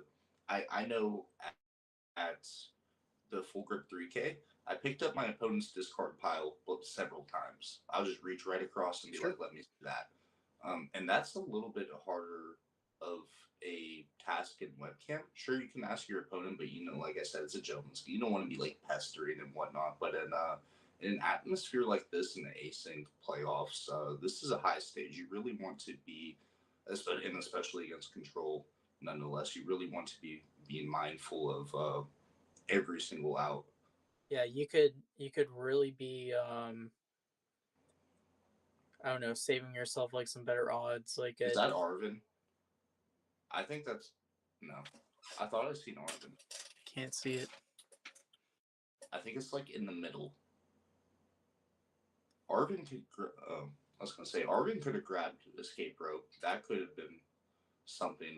Not Could be. sure how many cards are in each player's hand at this point. Yeah. But like I said, I would be really hard pressed of Spencer if I was to come up the uh, with the iron boulder um, without the escape rope. And This we turn, did no, he see had a iron. discard, by the way, on the Glade, which is a interesting choice. That is, and also too, we've seen Pokegear before a card like, playing a card like Artisan. I don't Spencer. think he's I don't think he's recognized that Artisan is out yet. Mm-hmm. Yeah, Oh, because whoa, surely bro! with Escape rope is in the prizes. Oh, Gladian here, he has to be identifying that. But I think that's only 2 cards in Spencer's hand. He would need the energy and play the rope. Sliggoo has. Sorry, boys. I'm not sure how many cards in hand. It's right below my screen, or it's covering my screen. he has 6 cards in hand. Yeah, so I don't think that's happening. And I would really like to see Spence hit. Wait, what did he grab? Did you see? I did not. I'm not gonna lie. The Wobbuffet promotion here, and he did not artisan. No. Because like you could have got a Mimikyu, you could have got. That's kind of what I was thinking too. Mimikyu, to kind of safeguard yourself, you could have split the energy. Instead of going all to the boulder here. Yeah, Togepi. Yeah. Absolutely. Yeah, but you know what? The only thing I don't like about the Wobbuffet promotion here is that it makes you have to find Gust because Escape Rope is in the prizes, or you have to find Mystery Energy, which I guess getting the Mystery Energy on the Wobbuffet isn't the worst thing in the world. But that's you also still kind of leave yourself to a place later where you have to find the mystery, or with Floatstone accounted for, you have to find the rope, or Guzma to get around that. And I mean, sure, you have Curlia, but Gallade, notably was discarded last turn too. Yeah, which that tells me that he's probably holding a recovery card in hand, because I think he knows the value of getting the Gallade. Spence making some interesting hand motions. I don't know what the interaction just went down there, but he's just realized that he messed something up. Here. Yeah. This is like a really interesting spot too, because like he's really like, by putting the Wobbuffet up, like you're not slowing down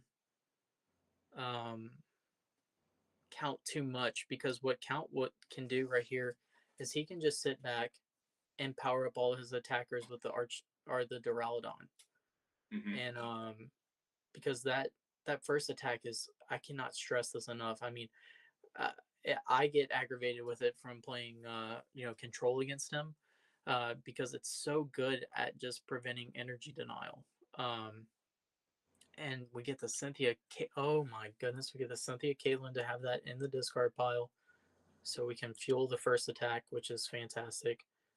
We'll get the skateboard next turn, guarantee. And now it's like, maybe Spencer is holding on to something, but Count is positioning himself to be able to really start building up those attackers. Yeah, I'm not going to lie, with Wobbuffet having 2 retreat in there, you can afford, if you're Count, to come up there and Metal Sharpener 2 times, maybe even 3. We know that, like we said, Escape Rope is in prizes, Floatstone is committed. So that means that Mystery Energy and Guzma are 2 out of 60 cards, and out of 58 cards unaccounted for that Spencer has available to even move the Wobbuffet. So Count can get really ahead with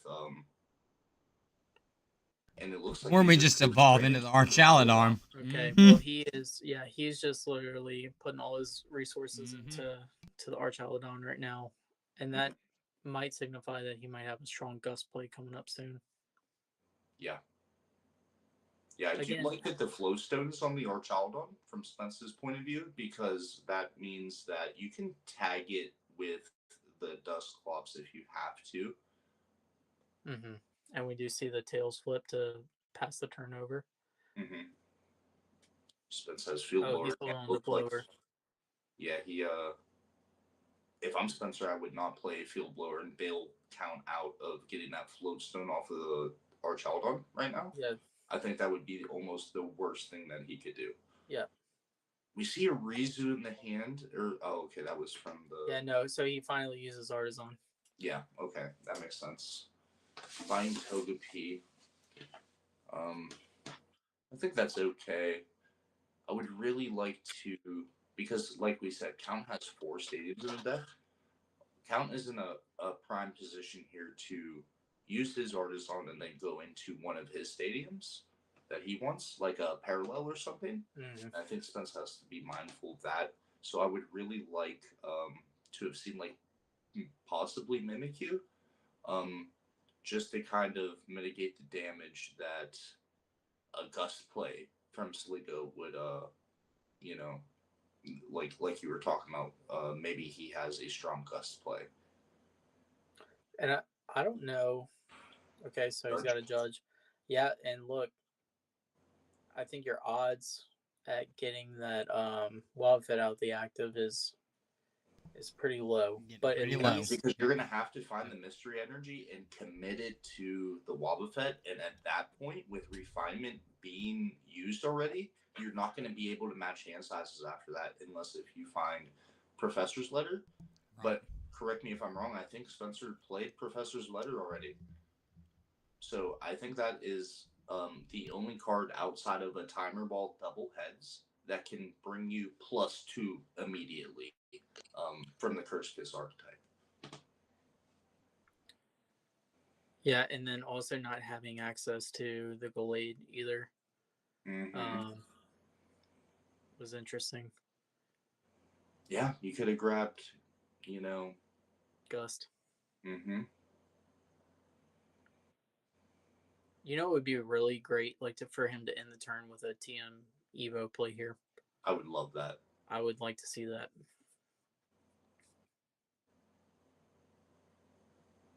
Yeah, because at that point too, Wobbuffet becomes an attacker. Yeah, so we just see a pass. That's very tough. Sliggoo looking in the discard pile. Not out of the ordinary for the control player, but maybe he's eyeing up Versus Seeker kind of angle. Yeah, he does have Versus Seeker in hand. Sinlin. Okay, so Yeah, I he's think gonna right try to here, play around the boulder even some more. Yeah, just building that hand up. I think you have to get tenacity here, right? Yeah. Because like you just like hope and pray that the Jirachi wakes up within the next 2 flips, Mm-hmm.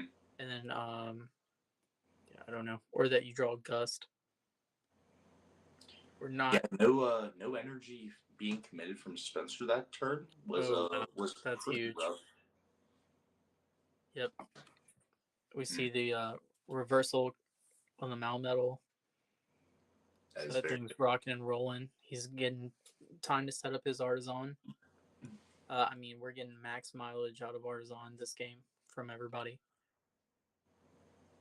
Yeah, absolutely. It's like kind of what you were saying too. If Sliggoo's able to just like kind of weather the storm at first and set all the way up, he's thinning a lot of cards out of his deck, so he's going to be in a position to get to some of like the things that are going to be win cons, and all it's really going to take is just 1 or 2 more turns of just letting Wobbuffet sit in the active and just passively building your stuff up, like you said. Like Sliggoo was able to build up 2 attackers. From the time that Wobbuffet was in the active. Oh, we got a rare candy. Oh, but discarding like Kuzma and Mimikyu. Oh my, yeah, that's a little rough. Oh my goodness. I mean, the rare candy, like he has rare candy into Dusknoir. Maybe he's realizing the Dusknoir is prized. I gotta be honest, I'm not even sure what the rare candy into Dusknoir would do there, no? No, I don't know either. Is there something I'm missing? Yeah, I don't. Yeah, I would really have liked to. I mean, even if you're not playing around the hand size thing, you can really sit on. Like, I would have really liked to see, especially with Gallade down. You're gonna be in a spot where you're gonna have to. Yeah, that's absolutely heinous.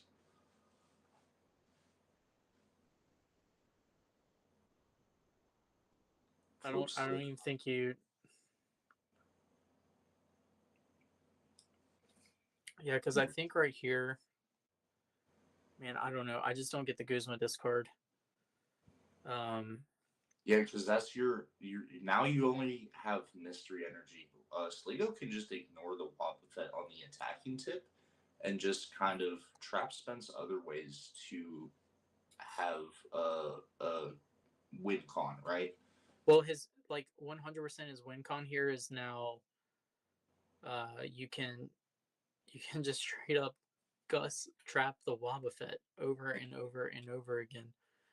Absolutely. Because what you only have VS Seeker, and once Mystery Energy goes down, like there's Plumeria. Mm-hmm. So honestly, I love the position that Sligo's in right now. Yeah, I mean, Dialga on the board, Jirachi's going to be Mm-hmm. able to dig and find these. Well, actually, no, it's not because there's no abilities, but it's just going to be sitting there. It's going to look like so. Rare Candy obviously is in the hand. He prized the Dusknoir is what we're taking from that. Yeah, and I mean, he Well, probably I'll- knew too, right? Because he played Gladian earlier. So Yeah, yeah, because we noticed the rope. That was because it was the far card in the right. It was the one closest to us. I didn't. I seen the rope. I did not see any other prizes. Which playing 3 stage 2s in the deck, that's naturally just gonna happen sometimes. That's why Gladian is in the deck.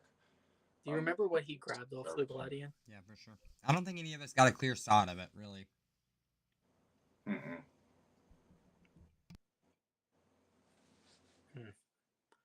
Yeah, because now he's got Gallade and Mimikyu in the discard pile, so he's really going to be fishing for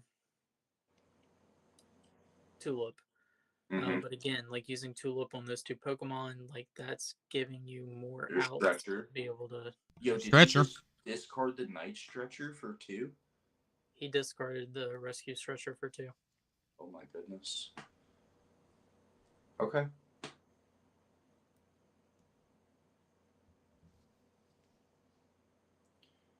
So now Tulip, it's just Tulip and Night Stretcher now. With those 2 bodies, Energy Denial we know is in Sligo's deck, and we were kind of talking about needing the Stretcher and the Tulip just for the energies when things, and maybe the game's too far gone at that point. Like if it gets to that where you're like fishing for those just to recur your energies, but in a scenario where Wobbuffet is in play, I think that's you're gonna be in a spot where Night okay, Stretcher's gone. I think you have to grab Blade here. Yep. Yeah, and I should have said this too. Like from a control perspective, a lot of players think that the Wobbuffet is like a great tool because it will shut off whatever we're trying to do. But ultimately, like Wobbuffet is like one of the best things to trap in the active targets. spot. Yep. Mm-hmm. Yeah, like I like literally like salivate when I'm playing Eggmill and somebody drops Wobbuffet against me. I'm like, oh, thank God. Okay, there it is, win con. And like abilities just don't matter after a certain point. And we're really seeing that kind of comeback. I think there's a world where Spence was looking too for an opportunity to like knock out. He could go Duskull and then knock out with Wobbuffet. Mm-hmm. That's clearly a play that could have happened. Okay, boom. Marnie into Mystery. We know the hand is the same at this point. Like I was saying though before, you're staring at Melmetal and the Archaludon. I'm sorry. Yeah, definitely. Coming back, but you do have Togekiss in play. Yeah, you want to just like put him on the clock now at this point. Yep. And the Natu's down too, so he can potentially get the Zatu going for the Energy Excel. D Valley is just one there. Wonder Kiss not procking. Sorry. Is D Valley down? D Valley is not down. No. Okay.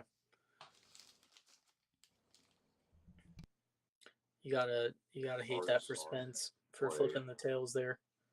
Mm-hmm. Because now he's walking into like a pretty big disadvantage at that point. He's just got to keep up the recursion. But there's a world where he can just keep on keeping on. He's going to have to use Lusamine to get the Guzma back, though. Yeah, absolutely.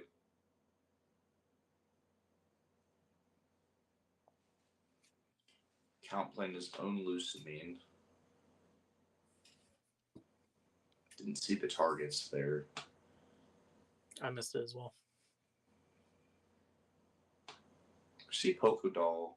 Artisan's still in play. Not super. I mean, maybe he has Meowth to still grab at this point.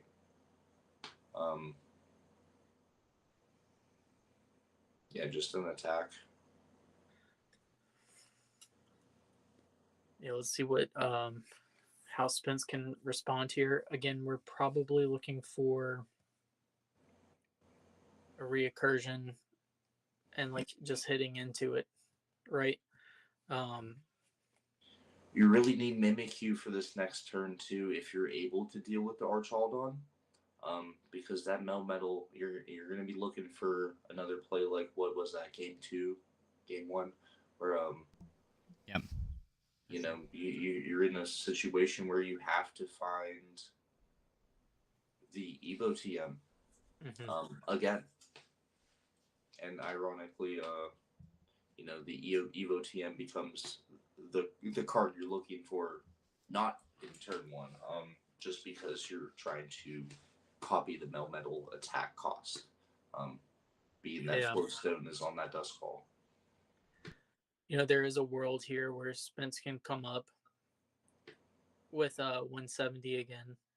He's gonna pop it for 160, right? Like because of the special energy. Mm-hmm. But then he could finish it off with Natu. Well, no, he wouldn't be able to de-evolve it because all of that requires him to evolve into the Xatu to get the attackers going. It's true.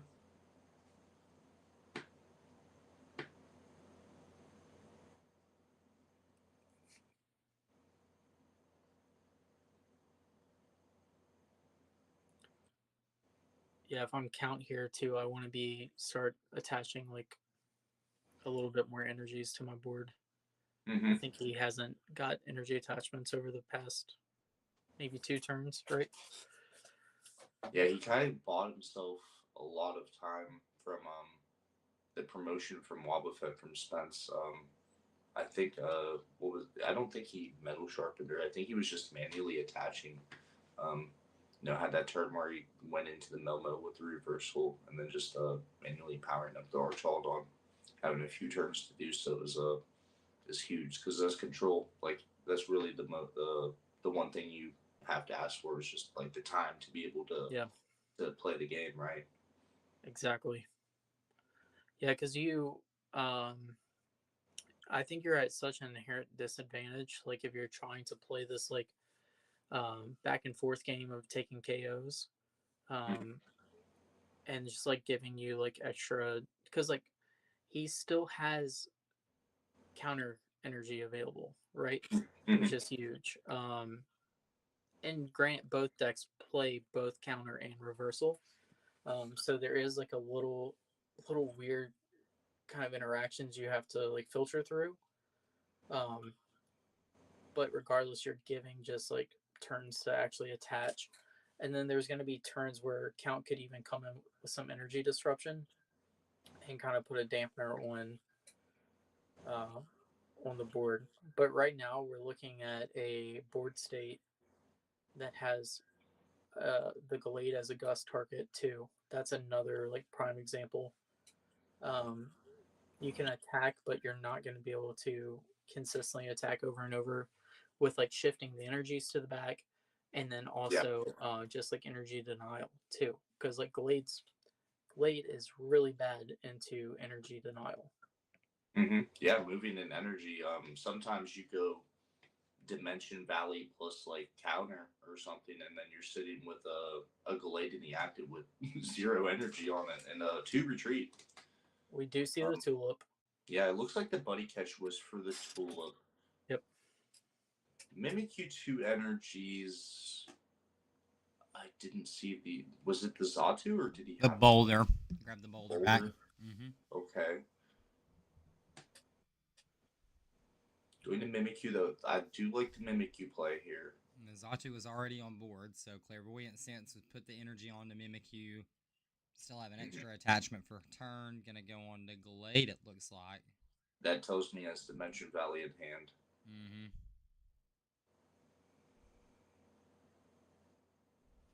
He needs to follow this knockout with. Oh well, okay. Interesting.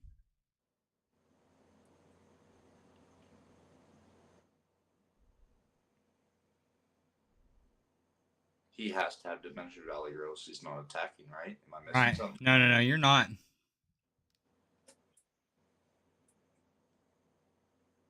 Okay. Just playing through it. Mm-hmm. Togekiss really gonna have to pull through here. Yeah, exactly. Togekiss needs to come on. Yeah, absolutely. One thing that could happen here, though, if he does flip tails, that Melmetal will not be attacking, because they'll be tied in prizes at that point. Right. So, there's a world where that's okay. Yeah. Maybe if Count has something like, I think it'll be telling if he puts up the doll because he could still get like a metal saucer plus attached return play here. I think Saucer's actually already accounted for this game. Yeah, I saw it early. Yeah, he saucered to get the third energy on the Archella. Oh, and the Dawn. I gotcha. Interesting.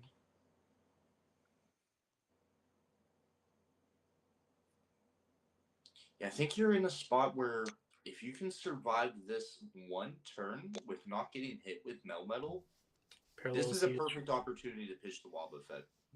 Yeah, that's for sure. And then what, though? Just the Wob, really, is the only one that would have to go. I don't think there's anything to even think about here. I agree. I agree. Oh, man. Whoa. That's a display. Yeah. Because the thing is here, Glade next turn would have to have been searching out Lusamine, in my opinion. I think you'd have to get the Tulip back, and you were going to have to get the Dimension Valley back. Yeah. So if you were really that pressed about wanting to keep the Wobbuffet in play, I think that you could have like recurred that. You're not going to be able to just put back down the Xatu. Mm-hmm. But then again, too, maybe Xatu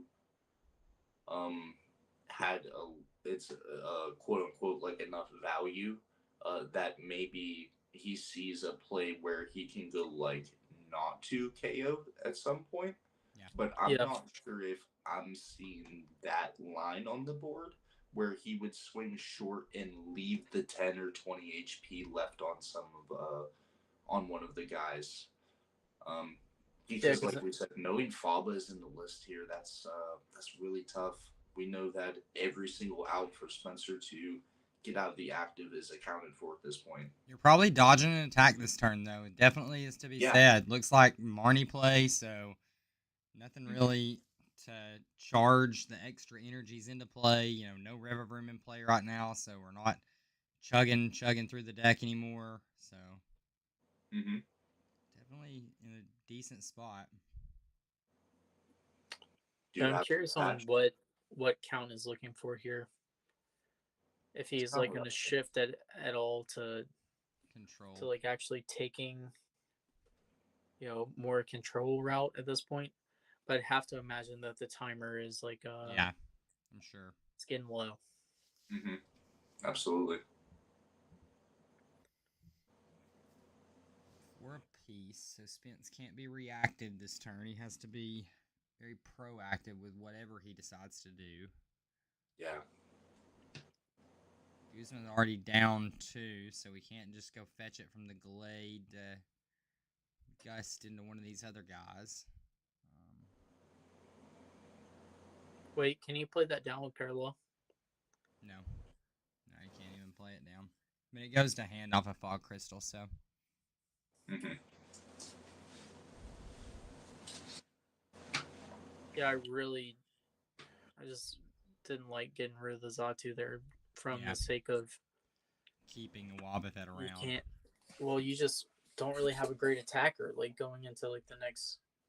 Yeah, my thought was you're Yeah. grabbing Lusamine off of the Gallade here and just slamming down, grabbing that Tulip back. And I think that grabbing back those energies as well would have been, There's you know, your Lusamine. like There it's at. There it's at. There it is. There it's at. yeah, because that kind of limits what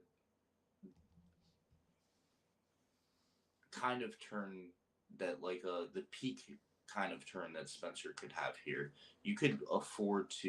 Ooh. I don't like this at all. Yeah, Okay. there we go. All right. Spencer is stressing me out right now. He's It's trying always to a ride with us, boys. I mean, I know that it's easy to talk over and, kind of speculate and, kind of scrutinize a play or two, but I myself played into Control the other day, and I know I had Ghouls feeling the same exact way. I was about to throw up. I was screaming at the phone. So it's easier said than done. Yeah, is why I say that with Control. Yeah, I was gonna say like there. I mean, the harsh reality here is that like Spence has never played this matchup before, Mm-hmm. and there's so many different cards to consider that you probably don't have to consider like playing against a more traditional deck. Yeah. And that's like the strong benefits. I mean, like Curse Kiss is on the come up, I would say, but like, it might be unknown to like some people, but man, like, uh, Savior Machine, I think is what Count is calling the deck. Yep. Um, nobody has played that deck, except him, and so he is, I would say, in general, at an advantage from just like a matchup standpoint, strictly based off of knowledge. Yeah. Because I know that his locals, I want to say his locals, maybe there was a Curse Kiss that won one time. So I know that they. I was familiar with the deck. Him and Yep. Espio are very high on the Curse Kids archetype as well. Yep. So we got a Filch. Filch. I'm not going to surprise Count with anything here. Wait, what? What's happening here? He just filched. And then he took it back. Wait, what? Can't take it back after you. Did he look at the cards? We may be discussing Tom. Yeah, I'm not actually sure what happens in a scenario like this where, the matchup does go to time. I'm not sure if there's... Because Plus it can't three be turns, it can't or... just be a tie, right? Because it's a playoff. No. Yeah, exactly. So normally how this would play out, if by Pokemon standards, which is what, for all accounts, they're pushing to play as, you should have like a +3 turn system. So one player would be turn 0, turn 1, turn 2, and then turn 3. And then the game at that point, because we are in a top scenario where one player has to advance, the game would go until the next prize were taken. So if at that point, if at the point of 3 turns there's not a prize discrepancy, then the next prize taken would win the game. So they don't do like the back when I like played competitive, like they did like a straight up you shuffle and start at 1. Nope. They don't do that anymore. Nope. That was changed. Basically because of the end of 1.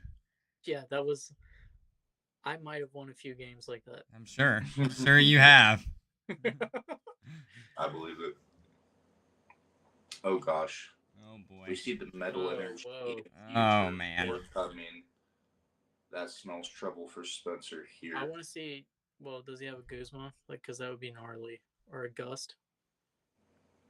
and it doesn't look like it. He just retreats up into it. Yeah. So Spencer's going to have to knock out with the boulder here. So really have to pay attention to hand sizes. No attack announced yet. Doesn't look like. Is the prize race still 4-4? Just changed to Just 3-4 by unless I missed something. Yeah, it's 3-4. Yep. And you gotta wonder, he's not able to match hand size here. Gotta wonder how much the Zatu play capture to Gallade. Mm-hmm. We know that Valley is In hand, down right? again. Or go down again. Did He could have played his teammates down. Yeah, I believe so. Looks like he's checking his discard pile right now. I don't see teammates in there. Unless if he had the Ultra Ball or No, I like pitch agree. it on a obscure. No, the pitch for the Ultra Ball was the Guzma, so teammates should still be live. True. But he attached. Versus Seeker. Okay, so versus Seeker for Lucamine. Mm-hmm. Mm-hmm. Makes sense to me. I would just be grabbing Tulip again. Tulip. Yeah. Yeah, absolutely. What a crazy card. Like Tulip is insane, especially for just matching hand sizes. I'm a huge fan of Arizu in this deck because of that also. Yeah. Because Arizu is one of those cards where you can go +3 out of nowhere also. Yeah. Tulip was a card that for a long time, was not like regarded highly as, one of the cards that you had to play in a psychic build. We see Nessa be like a always include in water for the most part, but Tulip has not really seen that until recently. Another tails flip on Togekiss is brutal. Yeah, because that could put him down to 1. Yeah. Count is not in a good spot though. Right. Yeah, is that just the Dialga in play? Yep. Wow. Yeah, I do agree. Yeah. Spencer does need another energy to move the Gallade, though. I didn't get a great grasp on what is down. We know that Tulip is in hand, though. Well, he could just attach Plus his swing if he doesn't have the bump. This is true. Yeah, as much as we were talking negatively about the Wobbuffet, we could be seeing the long-lasting effects of having that stuck active. Right. I mean, we don't have the Rev Room established. This is true. That was stopping that Stellar Wish for as turn after turn after turn. Yeah. Yeah, that is very true. And the Jirachi stayed asleep, stuck there also. So I do agree with you. Maybe that was a better play than we thought. I will stand on that. Getting the Wobbuffet out instead of the Zatu would have been a better play at this point. Especially grabbing that multiple tulips. Yeah. That would have been freak nasty. Getting into some really stable, like not having any gust targets and just saying, hey, I'm gonna match your hand every single turn, or have be able to swing with any of my guys that are on the board. Yeah, because in hindsight, looking back at it, and knowing what we know now, being able to play the Gallade for the Lucamine on the exact turn right after the Parallel City comes into play, it definitely was a chance to just allow for that Zatu to stay around, and then still could have bumped the stadium, still could have kept the Wobbuffet in play. Just the mystery energy, maybe that's what's being valued most in all of this, but I'm hard pressed. Gone in the blink of an eye. Exactly. With Faba, and something like a gust play happens later, you're gonna have to find 2 for the Wobbuffet to move it. And, right. Seeing all those resources down. Well, we just saw the field blower. And a field blower on top of that with counter energy on Duraludon. Duraludon at this point. I'd imagine the second Pokemon he grabbed there was the Archaldon. Sure. Well, he's going to be able to lean into that whole just tanking concept because We find the holy rope. cow, That is Unprized. Yep. huge. Out of the prize It cards. looks like for sure. Sliggoo is just contemplating life right now. I know And he's a seen judge, cards. Yeah, judge I to mean, this guarantee it. Here we go, This boys. has Yeah. literally happened to Here we go. Sligo every single situation, Yeah. like every time Yeah. where he's gone down to like, oh, I'm gonna build up this guy, but I only have one guy on the bench. Yeah. Like every time Spence has had like the out, it feels like. Yeah, no, I do agree, except for the time where it was prized, but now, take a couple prizes, it's an out again. It's Yeah. there. Yeah. Yeah, that's huge. And then I think Spence can afford to play one card here. If he drew into an energy, I would like him to draw into it or like attach it to the Glade. And then fetch a supporter then with that the way he Glade. He can't because of 4 and 4. Did he fetch the judge with the Glade, though? That's what. Oh, he did? I think I so. thought he had Another Tails tails. again. Man. Togekiss could have won the game. Hopefully, I have a better showing with Togekiss tomorrow as far as the heads front. Yeah, that's pretty brutal. Yeah, absolutely. Like prioritizing, we know what he kind of had to sell himself pretty short to grab that play. And it wasn't even the play he was looking for. We assumed he was looking for Dusknoir earlier, but had to settle for the Togekiss into the rare candy kind of play. And Is blower accounted for from Spence? I do not know. No. I'm gonna guess that Sliggoo knows, though, and that's a definite indication. Him putting the cape on, probably that it is not accounted for, or that it is accounted for, rather. It also might be the only thing he has. Sure. Because I think Arvin might be gone. I can't remember. From Spence. I do not remember seeing Arvin played from Spencer this game. Okay. I was looking for it off of the Poke Gear earlier, but I think it ended up being the Gladian. Yeah. And the Tulip is back in deck at this point. There's there it is. Dude, he had it roll too. With the energy attachment. 3. Heads wins the game.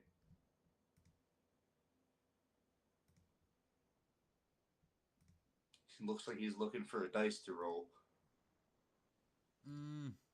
Wow. That's brutal. Absolutely heinous. Another tails. Another tails. Camera froze up on me. I had to get it back, but that makes sense after hearing the reactions. What is Sliggoo looking for here? The door. I mean, don't maybe see the way out here. Unless if you have, and I'm not even sure if this is in deck. If you have counter catcher into Faba, then that's the only out that I see here. There's a Guzma. But we know that. Yep.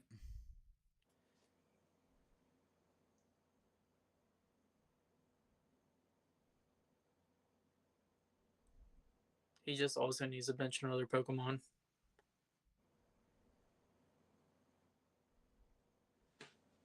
Oh, wow. Just play Guzma? What was that? He just played Guzma? Looked like he just played Guzma, but Spence didn't bring anything up.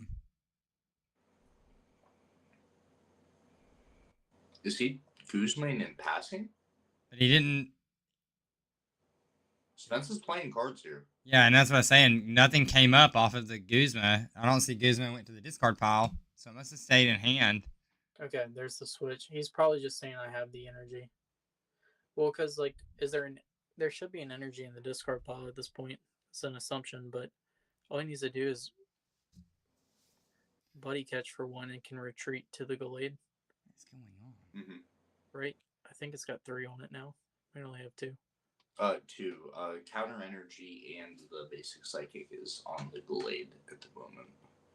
Yep. Okay.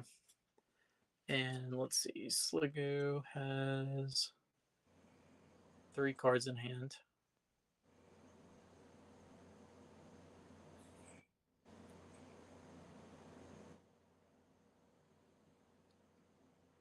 I believe reversal is still unaccounted for. So, We Well, do know that floatstone is accounted for. how many cards is in Spence hands right now? Yeah, that's one thing that I'm not catching. quite a bit, it looks like. Mm-hmm. Oh yeah, there's 5. Oh, he's just trying to see if he can manually retreat. So Guzma had to have been played then for this Togekiss to be in the active. Yeah. He could have just checked with Buddy Catch if he had it. Yep, and that should be game. Bench out. 1, 2, 3. Yeah, taking the dog. Taking the win. Well, tell him to roll with Togekiss just for the sake of our entertainment. Well, he doesn't get to take a prize to begin with, though. Oh, that is true. Okay. Look at Spencer. Yeah, I know that. Yeah, he's gonna need a cold bath after this one. I know that. Yeah, was, for sure.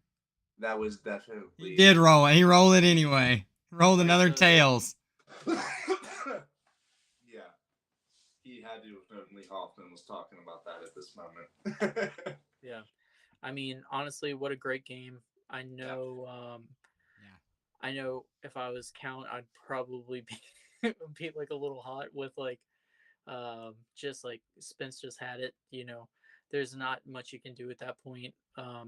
He had those turns where he was held up with the Wobbuffet, and as slow as that made the game go, I mean, it really showed it. I guess like Spence just was able to develop his board like more than what Count was, and trade for trade. Uh,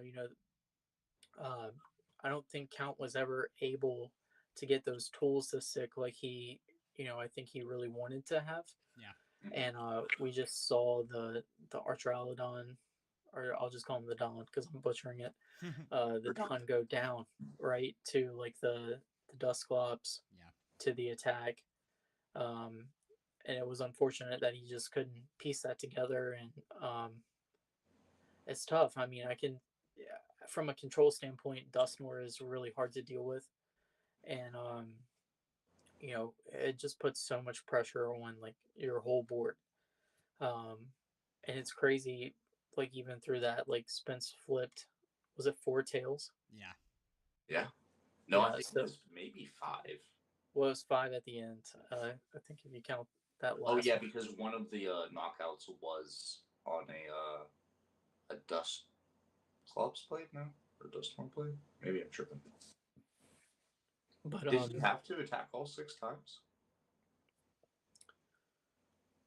Yes. Yeah. He did, but he had the last attack was just on the doll, so it wasn't any prizes. Oh, I but remember. It was a pinch out. Yeah. Mm-hmm. Yeah, it was interesting. I don't. Again, I know I'm, solid with control, but it was interesting that no lines were found there from Count. I think maybe there could have been a world where he shifted. We saw several times where Spence was super low on resources, and then I think maybe there's a world where Count could have shifted to attacking that resource versus just trying to take the prize. But the Dialga was then never able to really sustain anything. Again, Spence did a great job at just like keeping on the gas, and just like making it where he couldn't keep up. As soon as he actually started pushing forward. Yeah. So yeah, what's your take from like a First Kiss perspective? I mean, it was just cursed. It wasn't Kiss. There was a couple times where I thought Spence maybe had made like an overextension or a wrong play, but like he just really wasn't punished for anything. Yeah. Sligo didn't go into energy denial at any point that the in any of those games, unless if I missed a little bit out of the second game. Um, and a part of that was right here in my notes. The very second thing I have for Curse Kiss is fast out the gate. Um, if you're able to put pressure all 3 games, turn one going first or going second, attached with Iron Boulder. In one of the instance, Dimension Valley attach Iron Boulder. Um, just a lot of pressure on any kind of deck, let alone control. So maybe he was like forced out of some of those routes. But I think that overall, Spence played a fantastic game, 3 games. Yep. Yep. He definitely had some fortune on his side with some misfortune. We've seen a lot of ups and downs, but Mm-hmm. I think that it showed the testament of like Cursed Kiss in a box, like not needing necessarily the 3 stage 2 guys, and it can still kind of function without them, but it becomes a fantastic deck when you have access to all of your tools in your 3 stage 2 guys, plus the support in the Natu, Zatu line and stuff of that nature. Yeah, I think we saw like how crazy the match could have been, literally, if any of those were heads. Mm-hmm. That could have been like really devastating. Um, and from like a Sligo's deck, it was really cool to see. Number one, him be able to qualify for the tournament with this deck. Um, and I'm looking forward to seeing what else he like comes up with for the deck. I'm sure he's going to be able to take notes and really be able to clean some things up. Um, I'm excited to see like kind of maybe what his solution is for the matchup moving forward. I think like maybe the inclusion of like Flare Grunt would be really strong, maybe over Fabo. And so that way, like he can maybe lean a little bit into it. I know for me personally, from a control perspective, I really prefer having both Flare Grunt and Plumeria. So like those turns, like where I might need to hit like Surge or something else like that. Um, I can like hit 2 energies off and like be ahead. But I mean, looking at Count's list, I don't even think he plays Surge, Yeah, which I is don't pretty think wild. that's Surge in there either. Yeah. The reversal, the counter and stuff, like he kind of opens himself up to being like, hey, I got these big guys that can get in there if something's going like a little bit too wrong. And Yeah.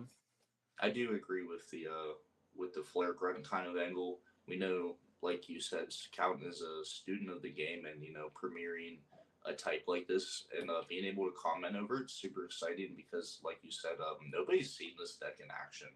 Count's the Hmm. only person on the planet playing this 60, and Sure. I played against it. Very unique list. Some really cool and flexible win conditions and some really neat tools you have in there. And walking into the game, like you might just see the Dialga and the Jirachi, and you might just walk into some shit. Like you might Yep. not even realize that you're playing against control, and really overextend yourself, and then next turn you're like, whoa, what happened? Your hair's all crazy, and you don't know what happened. Yeah. You got zapped by the control. Right. No, for sure. I think there's definitely like a lot of cool things with the list. I think man, like I don't know, there's just like a lot of routes, like you said, like a lot of things that you can trap people with. Um and the games could have gone differently, to be honest, if there wasn't the escape rope at the right time, or Absolutely. If like Count there was was. even sitting on, one of the teammates or reversal energy, Spencer really put it all on the table and just said, "You ain't got it, Chief," and was really aggressive with some of those early plays. Like, Yeah. he opened himself up to a game loss. What was that, game 2 or game 3 when he did that? He could have just ended his season on that, and I think that takes some real grit. So, Yeah.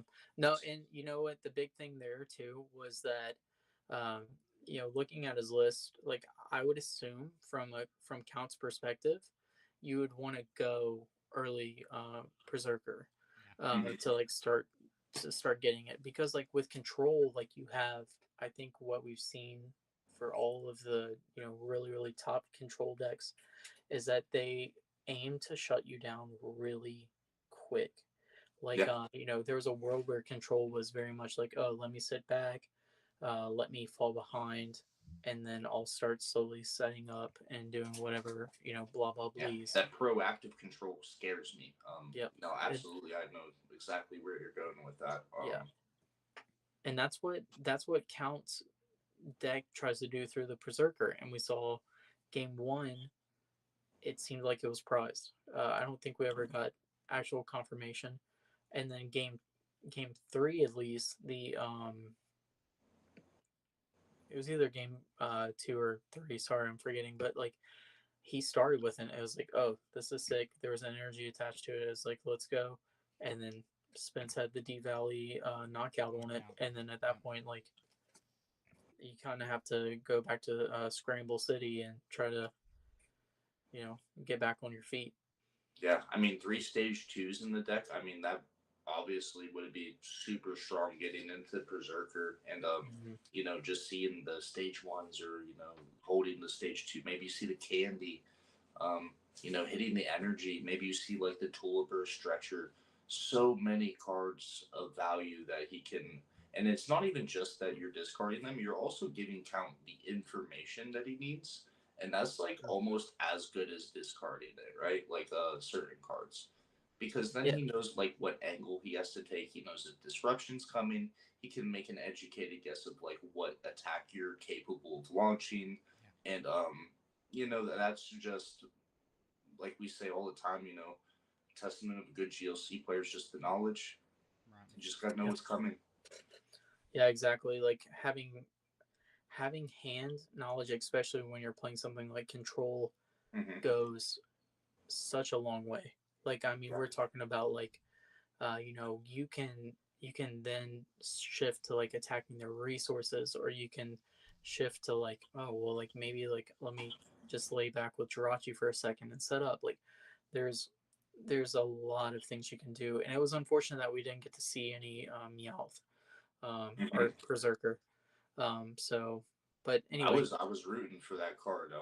I was Obviously pretty we're to hyped for root it. Yeah, for our boy, but like I wanted to see that card get a little bit of shine because leading up into it, like that was like One of the biggest fear factors. yeah, Right. like yep, outside of the goggles, that was the second thing I was really worried about because I'm like, yo, like you can hit anything, yeah. turn one going second or I think it was turn just. two going first. Sorry. I think it's just like an insane testimony, like that, like the goggles were never able to come No. up, and Yeah. because I know that was like a big part of his strategy, like leaning into that, and then the one time that he was able to lean into the cape again, Blower was there.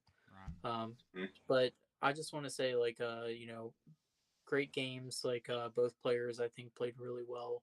Um, and it's such a treat to be able to like sit back and watch such a high caliber of players play, and us see like really fun matchups. Like it's Yeah, like one of absolutely. those.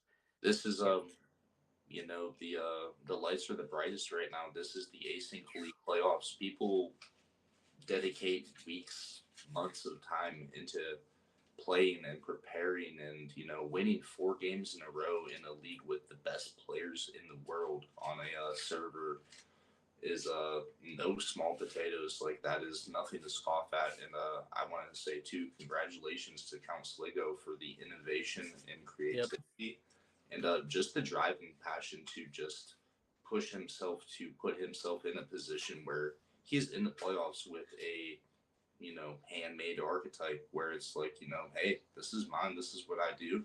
And I think that's the coolest part of GLC. All the skill expression and like showing your personality, um, 1,000 different ways to show that, and there's no other cooler way than bringing your own cook to the bringing your own plate to the cookout.